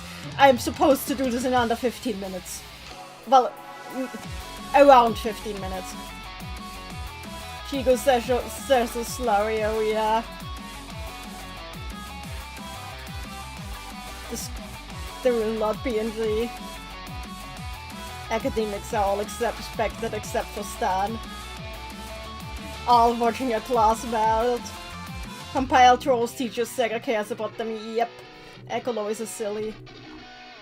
Sorry I'm late, I got out of the bath, just wanted to ask, what about Satan as the teacher in the chaotic final exam? That doesn't change anything about him being treated as a punchline. Because you just beat him up halfway through the game and Rulu joins you because she doesn't know who he is.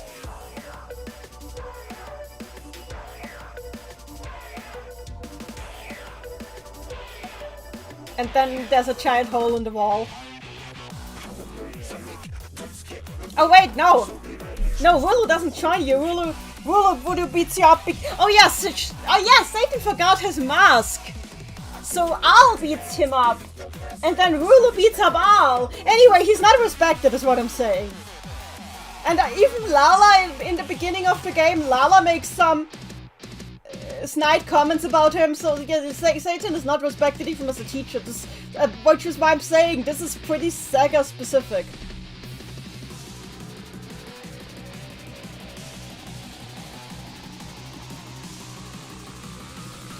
Diacute can't be a game-breaking spell if it's the game itself, true. I believe you can cut down on the first part, I probably should. State of the art for me, that was 3 sentences and done. Okay, good. I will try to only be like, here, there's a state of the art, goodbye, we're moving on. We could always stream again, maybe? Yeah, maybe on Sunday night, we'll see. I've never heard someone use the word desiderative before, me neither. Like, I kind of forgot to get back after the meeting. It's cool. Please nap. Hold on, Rulu, you should know who I am. Gets beaten on. Satan, the ultimate loser, I agree. With all due respect, which is none, I agree. Satan is not a god, but a clown. Yep. Okay, I think this is a good point to call it for today, especially because I need to sleep because I've work tomorrow. Let's see who we can raid. Oh, nice! Commissar Bear is still playing Fire Emblem. I guess we're raiding Bramble Bear.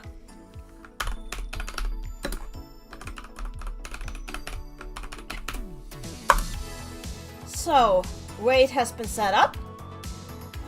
Thank you everybody for joining stream. This was a lot of fun.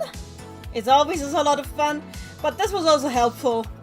I know now that I need to. I called it Framble and you can't do anything about it. Also, again, the raid is only on Twitch. This was fun, but I'm tired. And I hope I can do it on Monday. God damn it, I'm so nervous about Monday, but hopefully it will be fine. Thank you, Lucy. Thank you everybody for helping. This was a big help already. I got a better sense of what I should do now.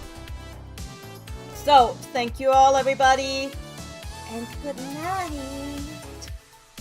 Bye.